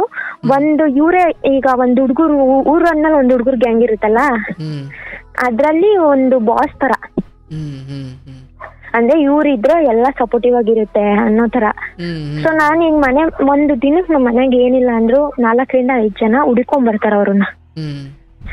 ನಾನು ಆ ತರ ಹೊಂದ್ಕೊಂಡಿರೋಳು, ಇವ್ರ ಜೊತೆ ಹೊಂದ್ಕೊಳಕ್ ಆಗ್ತಿರ್ಲಿಲ್ವಾ ನನಗೆ. ಅವ್ರು ಅದನ್ನ ಯೋಚನೆ ಮಾಡ್ಲಿಲ್ಲ ಸ್ಟಾರ್ಟಿಂಗ್ ಅಲ್ಲಿ. ಈಗ ಅಣ್ಣ ನಾನ್ ಕೇಳೋದು, ಅವಾಗ ತಾನೇ ಮದ್ವೆ ಆಗಿ 22 ವರ್ಷದ ಹುಡ್ಗಿ, ಇವ್ರಿಗೆ 40 ವರ್ಷ 45 ವರ್ಷ. ಅವ್ರ ರೇಂಜಿಗೆ ನಾನ್ ಬಿಹೇವ್ ಮಾಡ್ಬೇಕು ಅಂದ್ರೆ ಆಗುತ್ತಾ? ಅಂದ್ರೆ ಈಗ ಅವ್ರು ಬಂದು ಎಲ್ಲ ಒಂದ್ 3 ದಿನ 4 ದಿನ ಇರ್ತಿದ್ರ, ತಿಂಗಳಂಗಟ್ಲೆ ಇರ್ತಿದ್ರ? ಒಂದ್ ವೀಕ್, ಒಂದ್ಸಲಿ ಬಂದ್ರೆ 1 ವಾರ ಬಂದ ಅವಳಿ ಕೊಡೋರು ಅಂತ. ಅವಳಿ ಅನ್ನೋದ್ಕಿನ್ನ ಒಂಥರ ಚುಚ್ಚು ಮಾತಾಡೋದು, ನೀನ್ ಸರಿ ಇಲ್ಲ ಅನ್ನೋದು, ಇದೆಲ್ಲ ನಂಗೆ ಜಾಸ್ತಿ ಇರಿಟೇಷನ್ ಆಗ್ತಿತ್ತು. ನಾನಾದ್ರೂ ನಮ್ಮ ಮನೆಯವ್ರ ಹತ್ರ ಹೇಳಿದ್ರೆ, ಬಿಡು ಇವತ್ತಿದ್ ನಾಳೆ ಹೋಗೋರ್ಗೆ ಏನೋ ತಲೆ ಕೆಡ್ಸ್ಕೊಂತ್ಯ, ನಾನೇನಾದ್ರು ಅಂತೀನ ಅಂತ ಅನ್ನೋರು. ಸರಿ ಆಯ್ತು. ಅದೆಲ್ಲ ಮುಗಿದ್ಮೇಲೆ ಅಯ್ಯಪ್ಪ ಸ್ವಾಮಿಗೆ ಹೋಗಿದ್ರಲ್ಲ, ಅವಾಗ ಒಂದ್ಸರಿ ಜಗಳ ಮಾಡಿ ಹಂಗೆಲ್ಲ ಮಾಡಿದ್ರು. ಅವತ್ತು ಏನೂ ಇಲ್ಲ, ಸುಮ್ನೆ ಅದೇ ಹೋಗ್ಲಿ ಬಿಡು ಅಂತ ಅಂದ್ಬಿಟ್ಟು. ಅದಾಗಿ ಡಿಸೆಂಬರ್ ಟೈಮಲ್ಲಿ ಹನುಮನ್ ಜಯಂತಿ ಬರುತ್ತೆ. ಹನುಮನ್ ಜಯಂತಿ ನಮ್ಮೂರಲ್ಲಿ ಫುಲ್ ಫೇಮಸ್, ಅಂದ್ರೆ ದೇವರೆಲ್ಲ ಕರ್ಸಿ ಜೋರಾಗಿ ಮಾಡ್ತಾರೆ. ಅಂದ್ರೆ ಹೊಸದಾಗಿ ಯಾರು ಮದ್ವೆ ಆಗಿರ್ತಾರಲ್ವಾ ನಮ್ಮೂರಲ್ಲಿ, ಆ ಸೊಸೆನೆ ಕಳ್ಸ ಹೊರ್ಬೇಕು. ಅಂದ್ರೆ ಆ ವರ್ಷದಲ್ಲಿ ನಮ್ದೇ ಮದ್ವೆ ಆಗಿದ್ದು ಹೊಸದಾಗಿ ಅಂತ ಹೇಳಿ. ಹೋದ ವರ್ಷ ಊರಿನ ಸೊಸೆನ, ಊರಿನ ಮಗಳು? ಆ ಊರಿನ ಸೊಸೆ. ಓಕೆ, ಹೊರಗಡೆಯಿಂದ ಬಂದಿರೋರು ಕಳ್ಸ ಹೊರ್ಬೇಕು ಅಂತ. ಕಳ್ಸ ಹೊರ್ಲೇಬೇಕು ಅಂತ ಇದ್ ಮಾಡಿದ್ರು. ಅಂದ್ರೆ ಆಗ್ಲೇ 5 years ಇಂದ ನಡೀತಿದೆ ಅದು. ನಾನು ಲಾಸ್ಟ್ ಟೈಮ್ 2 ಸಲ ಬಂದಿದ್ದೆ, 3ನೇ ಸಲ ಮದ್ವೆ ಆಗಿ ಕಳ್ಸನೆ ಹೊತ್ಕೊಂಡ್ಬಿಟ್ಟೆ. ಹಂಗಾಯ್ತು. ಆವಾಗ ನಮ್ಮ ಮನೆಯವರು ಕರ್ಕೊಂಡೋಗಿ ಒಂದು 4,000 ಸೀರೆ ಕೊಡ್ತಿದ್ರಣ್ಣ. ಅದು ಇವ್ರಿಗೆ ಯಾರಿಗೂ ಗೊತ್ತಿಲ್ಲ. ಅದಾದ್ಮೇಲೆ ನಮ್ಮಮ್ಮ ಅವರು ಮದ್ವೆ ಟೈಮಲ್ಲಿ ಗೆಜ್ಜೆ ಮಾಟಿ ಅಂತ ಕೊಡಿಸ್ತಾರೆ, ಗೊತ್ತಾ? ಹಿಂದೆಗಡೆ ಹಾಕೊಂತಾರಲ್ಲ, ಕಿವಿ ಹಿಂದೆಗಡೆಗೆ ಒಡವೆ, ಗೆಜ್ಜೆ ಮಾಟಿ ಆ ತರದ್ದು ಕೊಡಿಸ್ತೀನಿ ಅಂತ ಹೇಳಿದ್ರು. ಆ ಮದ್ವೆ ಟೈಮಲ್ಲಿ ಅಡ್ಜಸ್ಟ್ ಆಗ್ಲಿಲ್ಲ ಅಮೌಂಟ್ ಅಂತ ಕೊಡ್ಸಿರ್ಲಿಲ್ಲ. ಒಂದ್ ಮದ್ವೆ 3 ತಿಂಗಳಿಗೆ ಅದೇ ಹನುಮನ್ ಜಯಂತಿ ಟೈಮಲ್ಲಿ ಕೊಡ್ಸಿದ್ರು. ಅದಾದ್ಮೇಲೆ ಒಂದು ಹಳೆ ಕಾಲದ ಟೀಕಾ ಬರುತ್ತೆ, ಗೊತ್ತಾ? ಕತ್ತಿಗೆ ಹಾಕೊಳ್ಳೋದು ಪೆಂಡೆಂಟ್ ತರ, ಅದು ಸಖತ್ ಇಷ್ಟ ಆಯ್ತು ನನಗೆ. ತಗೊಳ್ಳೋಣ ಅಂತ ಹೇಳಿ ಅದು ಡೂಪ್ಲಿಕೇಟ್ ತಗೊಂಡಿದ್ದು 600 rupees ಏನೋ ಅಷ್ಟೇ ಅದು ಪ್ರೈಸ್. ಇಷ್ಟ ಆಯ್ತು ಅಂತ ತಗೊಂಡಿದ್ದೆ. ಅದನ್ನು ಎಲ್ಲಾ ನೋಡಿ ನಾನಿದ್ದೀರಿ ಏನಂತಾರೆ, ನಮ್ಮ ಅತ್ತೆ ಹತ್ರ ನಾನು ರೂಮಲ್ಲಿ ರೆಡಿ ಆಗ್ತಿದೀನಿ, ನಮ್ಮ ಅಜ್ಜಿ ನಮ್ಮಮ್ಮ ನಮ್ಮ ದೊಡ್ಡಮ್ಮ ಯಾರು ಬಂದಿರ್ಲಿಲ್ಲ ಇನ್ನು. ನಮ್ಮ ಅತ್ತೆ ಹತ್ರ ಹೋಗ್ಬಿಟ್ಟು ಹೇಳ್ತಾವಳು, ಇವ್ರು ನನ್ ಚಿಕ್ಕನಾದ್ನಿ, ನಿನ್ ಯೋಗ್ಯತೆಗೆ 10 ರೂಪಾಯಿ ನಿನ್ಗೇನ ಉಳ್ಸ್ಕೊಳಕ್ ಆಗ್ತದ ನಿನ್ ಮಗುನ ಹತ್ರ? ನಿನ್ ಯೋಗ್ಯತೆಗೆ ಒಂದ್ ಜೊತೆ ಕಿವಿ ಓಲೆ ಗತಿ ಇಲ್ವಲ್ಲ ನಿನ್ಗೆ? ನೋಡು, ಎಂಡ್ರಿಗಾದ್ರೆ ಇನ್ನ ಬಂದ್ ಎಷ್ಟ್ ದಿನ ಆಯ್ತು, ಎಲ್ಲ ಮಾಡಿಸ್ಕೊಟ್ಟವಳೆ, ಎಲ್ಲ ಮಾಡಿಸ್ಕೊಂಡ್ಬಿಟ್ಟವಳೆ, ಎಲ್ಲ ಮಾಡಿಸ್ಕೊಟ್ಬಿಟ್ಟವನೆ, ನಿನ್ ಎತ್ತವ ಅಂತ ನಿನ್ಗೇನೆ ಬಂತು ಅಂತ ಏಕವಚನದಲ್ಲಿ ಮಾತಾಡ್ಸ್ತಿದ್ರು. ಆಮೇಲೆ ಸಡನ್ ಆಗಿ ನಮ್ಮಮ್ಮ ನಮ್ಮ ಅಜ್ಜಿ ಎಲ್ಲ ಬಂದ್ರು, ಸುಮ್ನೆ ಆಗ್ಬಿಟ್ರು ಅಲ್ಲಿಗೆ. ಅವತ್ತು ರಾತ್ರಿ ಎಲ್ಲ ಫುಲ್ ದೇವ್ರು ಊರ್ ತುಂಬಾ ಎಲ್ಲ ಓಡಾಡ್ಸಿದ್ರು. ಕಳ್ಸ ಎತ್ಕೊಂಡು ಬರೀ ಕಾಲೆಲ್ಲ ಹೋದ್ವಿ. ಆಮೇಲೆ ನಮ್ ಊರ್ ಮಧ್ಯ ಒಂದು ಇದ್ ಮಾಡ್ತಾರೆ, ಗೊತ್ತಾ? ಮಂಡಲ ಪೂಜೆ ಅಂತ. ವೀರಭದ್ರ ಸ್ವಾಮಿ ವೇಷ ಹಾಕಿರ್ತಾರಲ್ಲ, ಅವ್ರು ಬಂದು ನಡ್ಮಧ್ಯ ರೋಡಲ್ಲಿ ಮಂಡಲ ಪೂಜೆ ಅಂತ ಮಾಡಿ ಇದ್ ಮಾಡ್ತಾರೆ. ಅಣ್ಣ ನಾವ್ ಲಿಂಗ ಬೀರು ಕತ್ತಿ ಹಿಡ್ಕೊಂಡಿರ್ತಾರೆ, ಹೌದೌದು, ಹಾ ಅವರು ಹ್ಮ್ ಅಂದ್ರೆ ಅಕ್ಕಿ ಇದು ಕಲ್ಸದೊಳಗಡೆ ಹಿಂಗೆ ಕತ್ತಿ ಇಟ್ಬಿಟ್ಟು ಅಕ್ಕಿ ತುಂಬಿರುತ್ತಲ್ಲ, ಹಂಗೆ ಎತ್ತುತ್ತಾರೆ ಮೇಲೆ ಅಂತ. ಅದು ಅದೇ ಟೈಮಲ್ಲಿ ನಮ್ಮನ್ ಕರೆದ್ರು. ನಾನು ಅಂದ್ರೆ ಹೊಸ್ದಾಗ್ ಮದ್ವೆ ಆಗಿದ್ವಲ್ಲ, ನಾವೇನು ಹೇಳಿರ್ಲಿಲ್ಲ ಅಣ್ಣ ನಮ್ಮನ್ ಕರೀರಿ ಅಲ್ಲಿ ಮಾಡ್ರಿ ಅಂತ ನಾವೇನು ಕೇಳಿರ್ಲಿಲ್ಲ. ಅವ್ರು ಏನ್ ಅನಿಸ್ತೋ ಗೊತ್ತಿಲ್ಲ, ಅವ್ರ ಬಂದು ಕರೆದ್ರು, ಬನ್ನಿ ಇಲ್ಲಿ ನೀವಿಬ್ರು ಅಂತ ಹೇಳಿ ನಮ್ಮ ಮನೆಯವ್ರನ್ನ ನನ್ನ ಕರ್ಕೊಂಡು ಹೋಗಿ ಅಲ್ಲಿ ನಿಲ್ಸ್ಕೊಂಡು, ಅಂದ್ರೆ ಹೊಸ್ದಾಗ್ ಮದ್ವೆ ಮಾಡೋ ತರ, ಅಂದ್ರೆ ಇಬ್ರುನು ಹಿಂಗ್ ಬಗ್ಸಿ ಒಂದ್ ಹಾರ ಹಾಕಿ ಆ ಕಲ್ಸದ್ದು ಅದೇ ಹಿಂಗ್ ಎತ್ತಿದ್ರಲ್ಲ ಕತ್ತಿಲಿ ಅಕ್ಕಿ, ಅದನ್ನ ನಮ್ ಸರ್ಗಿಗೆ ಉಯ್ದ್ರು. ಅವತ್ತು ಏನಾಯ್ತು ಏನ್ ಕಥೆನ ಗೊತ್ತಿಲ್ಲ, ಅಲ್ಲಿವರೆಗೂ ತುಂಬಾ ಖುಷಿಯಾಗಿದ್ದೋ ನಾವು ಜೀವನದಲ್ಲಿ. ನಮ್ಮ ಯಜಮಾನ್ರು ನನ್ಗೆ ಯಾರು, ನಾನು ಹೇಳಿಲ್ವಣ ಅಟ್ಯಾಚ್ಮೆಂಟ್ ನನಗೆ ಯಾರು ಇಲ್ಲ, ನನಗೆ ನನ್ ಗಂಡನೇ ಇಲ್ಲ ಇವಾಗ್ಲೂ ಕೂಡ. ಒಂದು ಚೂರು ಅವ್ರಿಗೆ ಏನಾದ್ರು ಆಯ್ತು ಅಂದ್ರೆ ನನ್ ಕೈಲಿ ತಡ್ಕೊಳಕ್ ಆಗಲ್ಲ, ಅಷ್ಟು ಇಷ್ಟಪಟ್ಟು ಮದ್ವೆ ಆಗಿದ್ ನಾನು. ಸೊ ಅಷ್ಟಾಯ್ತು. ಅವತ್ತು ಅವರು ಕರೆದು ಹಂಗೆಲ್ಲ ಮಾಡಿದ್ರು, ಅದೇ ಅಕ್ಕಿ ಉಯ್ದ್ರು, ಮತ್ತೆ ತಲೆ ಮೇಲೆ ಆಶೀರ್ವಾದ ಮಾಡಿ ನಮಸ್ಕಾರ ಮಾಡಿ ಕಳ್ಸಿದ್ರು. ಅಲ್ಲಿಗೆ ಮುಗೀತು. ಅವತ್ ಬೆಳಗ್ಗೆಗೂನು ನಾನು ಕಳ್ಸ ಎತ್ಕೊಂಡ್ ಮತ್ತೆ ದೇವ್ರು ಯಾರ್ಯಾರ ಮನೆಗ್ ಕರ್ಕೊಂಡ್ ಹೋಗ್ತಾರೋ ಅವ್ರ ಮನೆಗೆ ಹೋದೆ. ನಮ್ಮ ದೊಡ್ಡಮ್ಮ ನಾನು ಇಬ್ರು ಹೋದ್ವಿ. ನಮ್ಮ ಮನೆಯವರು ನನ್ನ ಹಿಂದೆ ಬಂದಿದ್, ಅಂದ್ರೆ ದೇವ್ರ ಹಿಂದೆ ಬಂದಿದ್ರು. ಸೊ ಎಲ್ಲ ಮುಗಿಸ್ಕೊಂಡ್ ಬಂದು 4 ಗಂಟೆ ಆಗಿತ್ತು. 4 ಗಂಟೆಗೆ ನಾನ್ ಬಂದು ಕಳ್ಸ ಒಳಗಡೆ ಇಟ್ಬಿಟ್ಟು ಕಾಲ್ ತೊಳ್ಕೊಂಬರೋಣ ಅಂತ ಆಚೆ ಹೋದ್ರೆ, ನಮ್ಮ ಅತ್ತೆನ ಇಬ್ರು ಹಿಡ್ಕೊಂಡ್ ಎಳ್ದಾಡ್ತವ್ರೆ. ನನ್ ಚಿಕ್ಕನಾದ್ನಿ ದೊಡ್ಡನಾದ್ನಿ ಇಬ್ರು, ಅದು ರೋಡಲ್ಲಿ, ಅಂದ್ರೆ ನಮ್ ಮನೆ ಮುಂದೆ ರೋಡ್ ಇದೆ, ಮೇನ್ ರೋಡೇನೆ, ಅಲ್ಲಿ ಚಪ್ರ ಹಾಕಿದ್ವಲ್ಲ ಅಲ್ಲಿ. ಏನೇ ಬಂದಿರೋದು ನಿನ್ಗೆ ಒತ್ಕೊಂಡ್ ಹೋಗೋದು, ಕುತ್ಕೊಳೆ ಕುಕ್ಕರ್ಸ್ಕೊಂಡ್ ಅದೇನೋ ಮುಚ್ಕೊಂಡ್ ಕುತ್ಕೊಳೆ ಅಂತ ಏನೇನೋ ಬೈತವ್ರೆ. ನಾನ್ ಏನಕ್ಕೆ, ಏನಾಯ್ತಕ್ಕ ಯಾಕಕ್ ಹಂಗ್ ಬೈತಾ ಇದೀರಾ ಅಂತ ಕೇಳ್ದೆ. ನಮ್ಮಮ್ಮನ್ ನಾವೇನೋ ಮಾಡ್ಕೊಂತೀವಿ ನೀನೇನ ಕೇಳೋದು ಹೋಗೆ ಅಂತ ಅಂದ್ರು. ನಾನ್ ಸುಮ್ನೆ ಮಾತಾಡೋದು ಯಾಕೆ ಅಂತ ಹೇಳಿ ಬಂದು ನಮ್ಮ ಮನೆಯವ್ರಿಗೆ ಕಾಲ್ ಮಾಡ್ತಿದ್ದೆ. ಅಷ್ಟ್ರಲ್ಲಿ ನಮ್ಮ ಮನೆಯವ್ರು ಇಲ್ಲ ದೇವ್ರಿಂದ ಹೋಗಿದ್ದೀನಮ್ಮ ನಾನ್ ಬರಕ್ಕಾಗಲ್ಲ, ಅದೇನ್ ನೋಡು ಅಂತ ಅಂದ್ರು. ಕಾಲೆಲ್ಲ ಇದ್ರು ನಮ್ಮ ಮನೆಯವ್ರುನು. ಸರಿ ಅಂತ ಹೇಳಿ ನಾನು ಏನು ಮಾತಾಡಕ್ ಹೋಗ್ಲಿಲ್ಲ ಅಣ್ಣ. ಅದಕ್ ಮುಂಚೆ ಏನಾಗೈತೆ ಅಂದ್ರೆ ನಮ್ಮ ಅಜ್ಜಿ ಮಲ್ಕೊಂಡಿದ್ರಂತೆ. ನಮ್ಮ ಅತ್ತೆ ಏನಂದವ್ರೆ, ಬೆಳಗ್ಗೆ ತಂದಿರೋ ಹಾಲ್ ಹಂಗೆ ಐತೆ, ಕಾಫಿನ ನಂಗೆ ಕಾಯಿಸ್ಕೊಂಡ್ ಕುಡಿಯೋಗ್ರಮ್ಮ ಅಂತ ಅಂದ್ರಂತೆ. ಅಷ್ಟೇ ಅಂದಿರೋದ್ ನಮ್ಮ ಅತ್ತೆ. ಅಷ್ಟಕ್ಕೇನೆ ಏನೇನೋ ಕೆಟ್ಟಾಗಿ ನಿನ್ ಯೋಗ್ಯತೆ ಇಷ್ಟೇ, ಅವ್ರು ಹಾಕಿದ್ದು ನಾಯಿ ತಿಂದಂಗ್ ತಿನ್ಬೇಕು ನೀನು ಅಂತ ಎಲ್ಲ ಅಂದವ್ರೆ. ನಮ್ಮ ಅತ್ತೆ ಏನು ರಿಯಾಕ್ಷನ್ ಕೊಡ್ತಿರ್ಲಿಲ್ಲ. ನಾನು ನೋಡ್ತಾನೆ ಇದ್ದೀನಿ ಏನಾದ್ರು ಮಾತಾಡ್ತಾರಾ ಇಲ್ವಾ ಅಂತ. ಏನು ಮಾತಾಡ್ಲಿಲ್ಲ. ಅವ್ರ ಪಾಡಿಗೆ ಅವ್ರು ಸುಮ್ನೆ ನಿಂತಿರೋ. ಮೇ ಬಿ ಇವ್ರು ಮುಂಚೆನೆ ಮಾತಾಡ್ಕೊಂಡಿದಾರ, ಅಣ್ಣ ಹಿಂಗ್ ಮಾಡ್ತೀವಿ ನೀನ್ ಸುಮ್ನೆ ಇರು, ಏನು ಮಾತಾಡ್ಬೇಡ ಅಂತ ಏನೋ ಹೇಳಿರ್ತಾರೆ. ಅದಕ್ಕೆ ಅವ್ರು ಏನು ಮಾತಾಡಿರಲ್ಲ. ಆಯ್ತು, ಅದೆಲ್ಲ ಆಯ್ತು. ಅದಾದ್ಮೇಲೆ ನಮ್ ಮನೇಲಿ ಬಾತ್ರೂಮ್ ಪಕ್ಕದಲ್ಲೇ ಇರೋದು. ಬಟ್ ಇವ್ರು ನಮ್ ಚಿಕ್ಕನಾದ್ನಿ ಏನಕ್ಕೋ ಹಿಂದೆಗಡೆಗೆ ಹೋಗ್ ಬರ್ತೀನಿ ಅಂತ ಹೋದ್ರು. ನಾನ್ ಏನಂದೆ, ಬಾರಕ್ಕ ಇಲ್ಲ ಕಾಲ್ ತೊಳ್ಕೊ ಅಂತ. ನಮ್ಮ ಮನೆ ಮುಂದೆ ತೊಟ್ಟಿ ಇದೆ, ಇಲ್ಲೇ ತೊಳ್ಕೊ ಬಾರಕ್ಕ ಅಂತ ಕರ್ದೆ. ಇಲ್ಲ ನಾನೇ ತೊಳ್ಕೊಬೇಕು ನೀನ್ ಹೇಳಿದಂಗೆ ಅಂತ ಹೇಳಿ ಹೋದ್ರು. ಸುಮ್ನೆ ಆದೆ. ಆಮೇಲೆ ಹಿಂದೆ ಹೋಗಿ ನೋಡಿದ್ರೆ ಅಲ್ಲೆಲ್ಲ ಅಕ್ಷತೆ ಕಾಳು ಕುಂಕುಮ ಎಲ್ಲ ಉದ್ರಿಸ್ಬಿಟ್ಟವ್ರಣ. ನಾನ್ ಬೆಳಗ್ಗೆ ಹೋದಾಗಿ ಹಿಂದೆಗಡೆ ಹೂವು ಕಿತ್ಕೊಬರೋಣ ಅಂತ ಹೋದಾಗ ಏನೂ ಇರ್ಲಿಲ್ಲ. ಅವ್ರು ಬಂದು ಹೋದ್ಮೇಲೆ ಅದಕ್ಕೂ ಮುಂಚೆ ನಮ್ ದೊಡ್ಡನಾದ್ನಿ ಹೋಗಿದ್ಲಂತೆ ಫಸ್ಟ್ ಒಂದ್ಸಲಿ. ದೊಡ್ಡನಾದ್ನಿ ಹೋಗಿ ಅವಳು ಎಲ್ಲಾ ಚೆಕ್ ಮಾಡ್ಕೊಂಡ್ ಬಂದಿರೋದು. ಅಂದ್ರೆ ಇದು ನನಗ್ ಗೊತ್ತಿರ್ಲಿಲ್ಲ. ನನ್ ಮದ್ವೆ ಆದ್ಮೇಲೆ ನನಗ್ ಗೊತ್ತಾಗಿದ್ದೇನಂದ್ರೆ, ನನ್ ದೊಡ್ಡನಾದ್ನಿ ಸ್ವಲ್ಪ ಈ ಮಾಟ ಮಂತ್ರ ಈ ತರದಲ್ಲೇನೋ, ಆಮೇಲೆ ಅದೇನೋ ಕೈ ಮದ್ದು ಅಂತೆಲ್ಲ ಇಡ್ತಾರಂತಲ್ಲ, ಆ ತರದ್ರಲ್ಲಿ ತುಂಬಾ ಇದಾರಂತೆ. ಅದು ನನಗೆ ನಂಬಿಕೆನೂ ಇಲ್ಲ, ನಾನ್ ನಂಬೋದು ಇಲ್ಲ ಅಣ್ಣ. ಈ ಮಾಟ ಮಂತ್ರ ಇದೆಲ್ಲ ಇರ್ಬೋದೇನೋ. ನನ್ಗೂ ಅನುಭವ ಆಯ್ತು, ಸುಳ್ಳು ಯಾಕೆ ಹೇಳ್ಬೇಕು, ಅನುಭವ ಆಯ್ತು. ಈಗ ನಾನ್ ನಂಬಿರೋ ರಾಯರಿದಾರೆ ನನ್ಗೆ. ನನಗ್ ಯಾರಿರ್ಲಿ ಇಲ್ದೇ ಇರ್ಲಿ ಏನೇ ಮಾಡಿದ್ರು ನನ್ ರಾಯರಿದಾರೆ ಅಂತ ನಂಬ್ಕೊಂಡ್ ನಾನಿದ್ದೀನಿ ಈಗ. ಅವ್ರ ಆತರ ಮಾಡಿ ಹೋದ್ರು. ಅದಾದ್ಮೇಲೆ ನಮ್ಮ ಅತ್ತೆ ಸುಳ್ಳು ನನ್ ಏನು ಇಲ್ವೇ ಇಲ್ಲ, ನನ್ ಏನು ಬೇಡವೇ ಬೇಡ ಅನ್ನೋ ರೀತಿ, ನನ್ ಇಷ್ಟನೇ ಇಲ್ಲ ರೀತಿ ಆಡಿದ್ರು. ಒಂದೇ ಒಂದ್ ಕೆಲ್ಸ ಮಾಡಕ್ ಬಿಡ್ತಿಲ್ದವ್ರು ಸುಮ್ನೆ ಕಾಲ್ ನೀಡ್ಕೊಂಡು ಆರಾಮಾಗಿ ಸೋಫಾ ಮೇಲೆ ಮಲ್ಕೊಳ್ಳೋರು. ನಾನ್ ನಮ್ಮ ಮನೆಯವ್ರಿಗೆ 1 ದಿನ ಹೇಳ್ದೆ, 2 ದಿನ ಹೇಳ್ದೆ, 1 ವಾರ ನೋಡಿದ್ವಿ. ಆಮೇಲೆ ನಾನು ನಮ್ಮ ಮಗಳು ಮನೆಗೆ ಹೋಗ್ತೀನಿ ಅಂತ ಅಂದ್ರು. ಹೋಗಿವಂತೆ ಬಿಡಮ್ಮ ಅಂದ್ರೆ ನಮ್ಮ ಮನೆಗೆ ಆ ಟೈಮಲ್ಲಿ ಹಬ್ಬ ಇತ್ತು. ಹೋಗಿವಂತೆ ಬಿಡಮ್ಮ, ಸಂಕ್ರಾಂತಿ ಇತ್ತಲ್ವಾ ಆ ಟೈಮಲ್ಲಿ.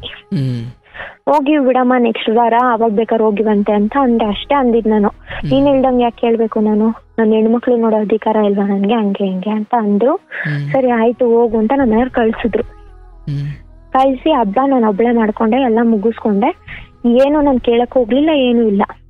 ಅದಾದ್ಮೇಲೆ 5 ದಿನಕ್ಕೆ ಬಂದ್ರು. ಆಮೇಲೂ ಅದೇ ಕಂಟಿನ್ಯೂ, ಸುಮ್ನೆ ಸೋಫಾ ಮೇಲೆ ಮಲ್ಕೊಳ್ಳೋದು. ನಿಮ್ ಕೈಲಿ ನಿಜವಾಗ್ಲೂ ಅಣ್ಣ ನನ್ಗೆ ಅನ್ಸತ್ತೆ ಒಂದೊಂದ್ ಟೈಮು ಕೆಲವೊಬ್ರು ತಿನ್ನಕ್ ಅನ್ನನೇ ಗತಿ ಇರಲ್ಲ. ಎಷ್ಟು ಕಡು ಬಡತನದಲ್ಲಿ ಇರ್ತಾರೆ ಅಂದ್ರೆ ಒಂದೊತ್ತು ಊಟ ಸಿಕ್ಕಿದ್ರೆ ನನ್ ಜೀವನ ನಡೆಯುತ್ತಪ್ಪ ಅನ್ನೋರು ಇರ್ತಾರೆ. ನಮ್ಮ ಅತ್ತೆಗೆ ಬಿಸಿ ಬಿಸಿ ಮುದ್ದೆ ಮಾಡಿ, ಅನ್ನ ಮಾಡಿ, ಸಾರ್ ಮಾಡಿ ತಗೊಂಡೋಗ್ ಮುಂದೆ ಇಟ್ರೆ ಕಾಲಲ್ಲಿ ಒದ್ದವ್ರೆ.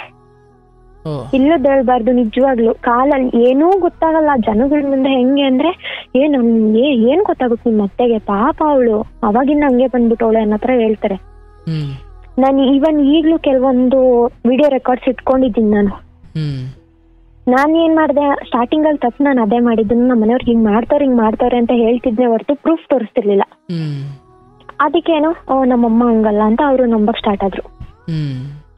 ನಾನು ಅವತ್ತಿಂದ ನೋಡಿದೀನಿ, ನೀನ್ ಈಗ ಬಂದು ಹೇಳ್ಬಿಟ್ರೆ ನಂಬಿಡ್ಲ ನಾನು ಅನ್ನೋದ್ರ.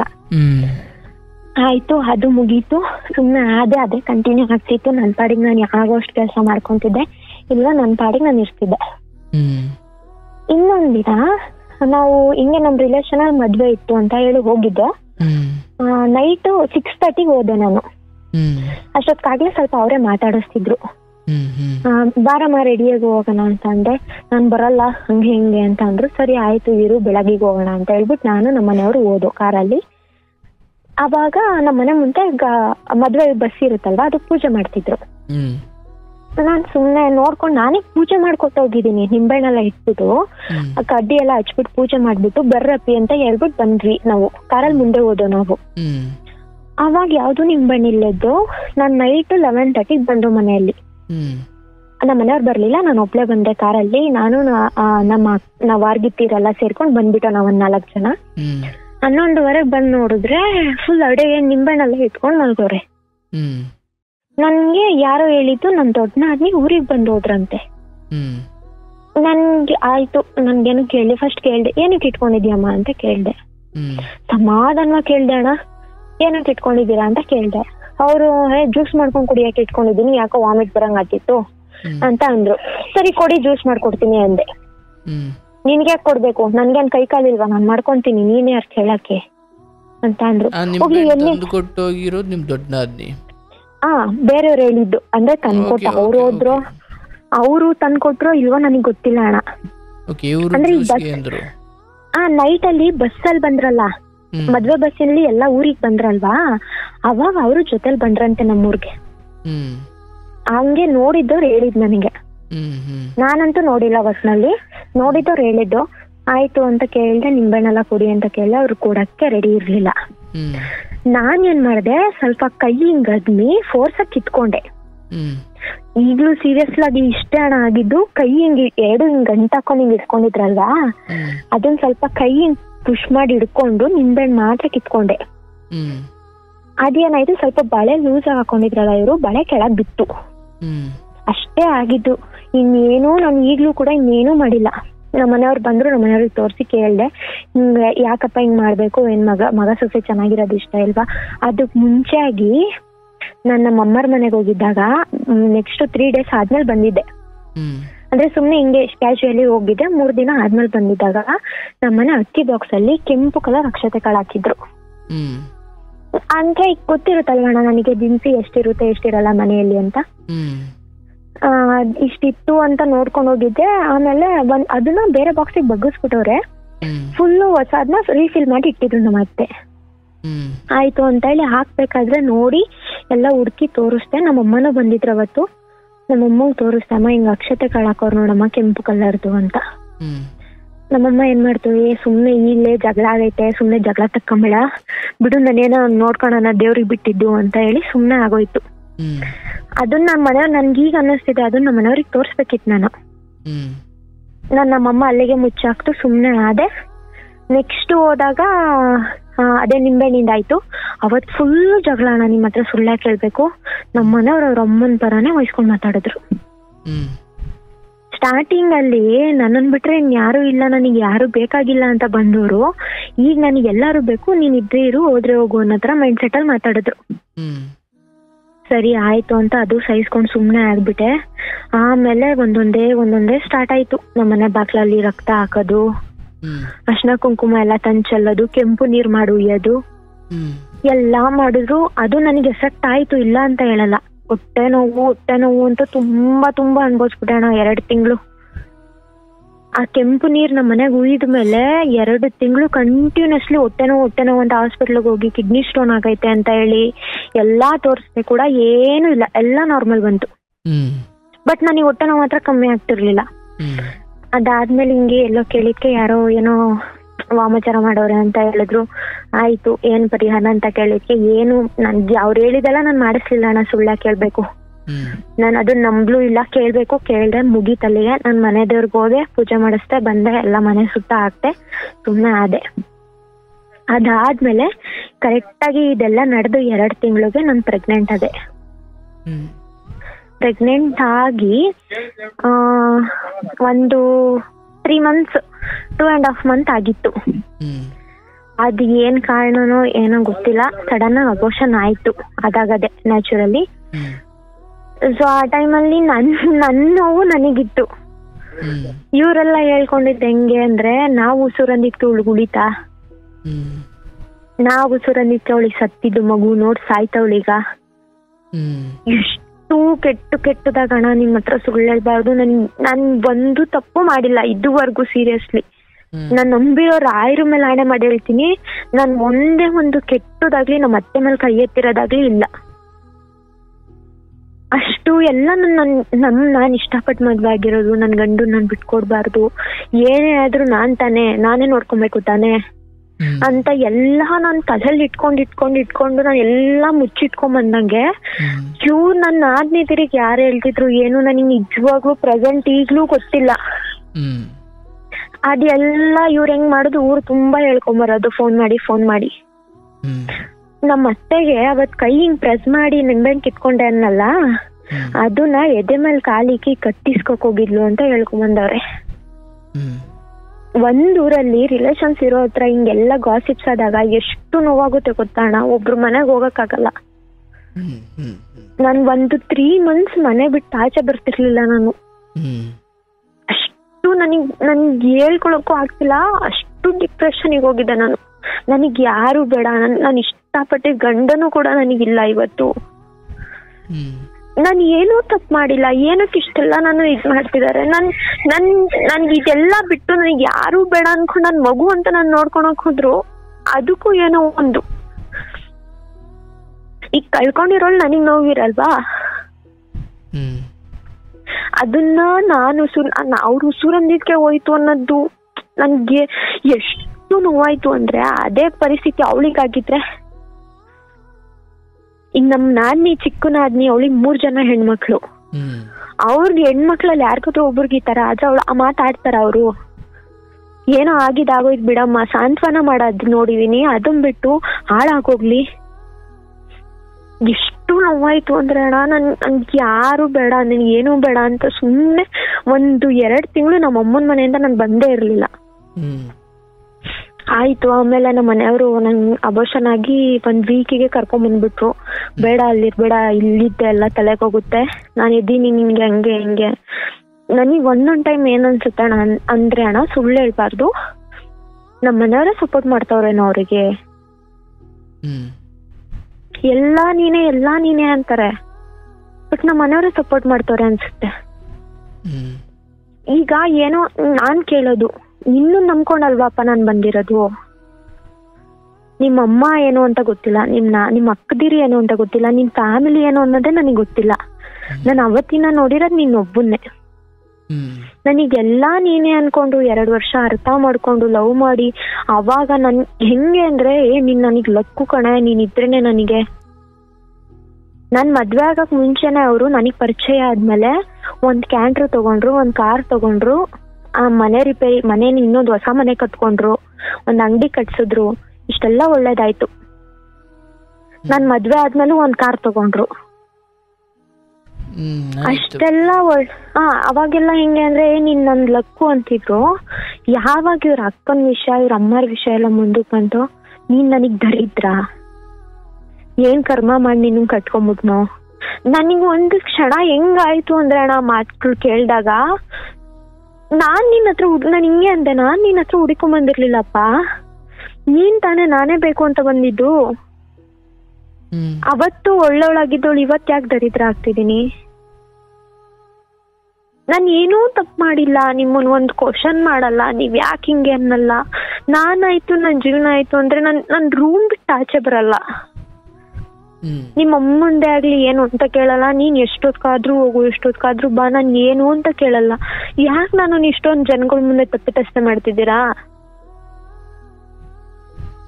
ಎಷ್ಟೋ ದಿನ ಅಣ್ಣ ನಂಗೆ ಹಿಂಗ್ ನೋವು ಆಗ್ತೈತೆ ಅಂತ ಹೇಳಿದ್ರು ಕೂಡ ಅವ್ರು ಏನಕ್ಕೂ ತಲೆ ಕೆಡ್ಸ್ಕೊಂತಿರ್ಲಿಲ್ಲ. ಬಿಡು ಇದೆಲ್ಲ ಒಂದ್ ಮ್ಯಾಟ್ರಾ. ಬಟ್ ಅದು ನನ್ ಒಳ ಮನ್ಸಿಗೆ ಎಷ್ಟು ನೋವಾಗ್ತಿತ್ತು ಅಂದ್ರೆ ನನ್ ಹೇಳ್ಕೊಳಂಗೂ ಇರ್ಲಿಲ್ವಲ್ಲ ಯಾರ ಕೈಲೂನು. ನಮ್ಮಪ್ಪ ನಮ್ಮಮ್ಮನ ಕೈಲಿ ಹೇಳ್ಕೊಂಡ್ರೆ ಅಯ್ಯೋ ನನ್ ಮಗಳ ಜೀವನ ಹಿಂಗ್ ಆಗೋಯ್ತಲ್ಲ, ಅವ್ಳು ಬೇಡ. ಅವ್ರೆಲ್ಲ ನಮ್ಮಪ್ಪ ಅವ್ರಿಗೆಲ್ಲ ಯಾರಿಗೂ ಇಷ್ಟ ಇರ್ಲಿಲ್ಲ ಒಂದೇ ಊರಿಗೆ ಬೇಡ ಅಂತ. ನಾನ್ ಬೇಕೇ ಬೇಕು ಅಂದಿದ್ಕೆ ಅವರೆಲ್ಲ ಒಪ್ಪಿ ಮದ್ವೆ ಮಾಡ್ಕೊಟ್ಟಿದ್ದು.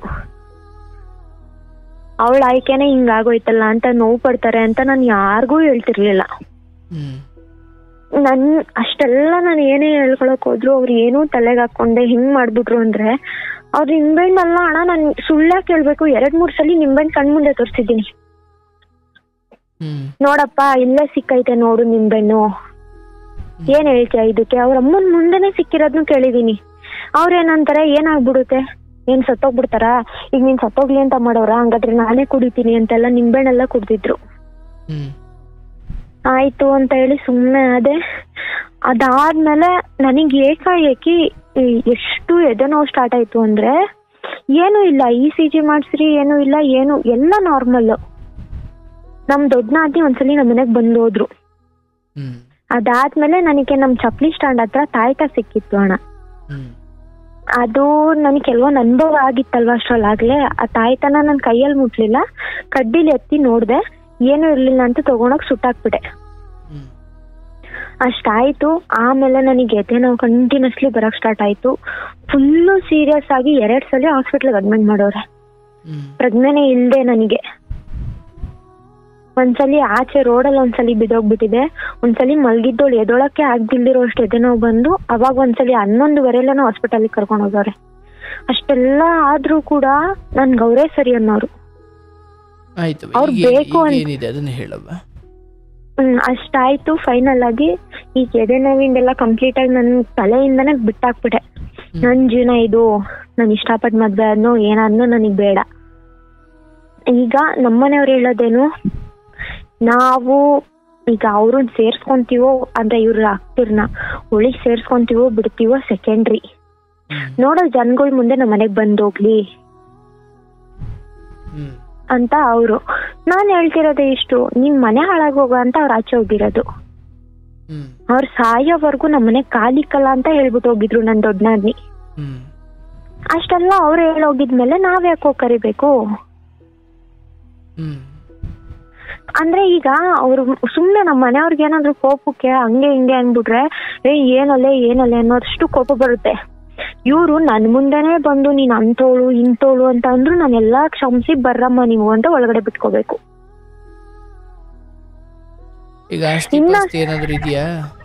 ಹಾ ಇದೆ ಅಣ್ಣ, 1.5 ಎಕರೆ ಜಮೀನ್ ಇದೆ.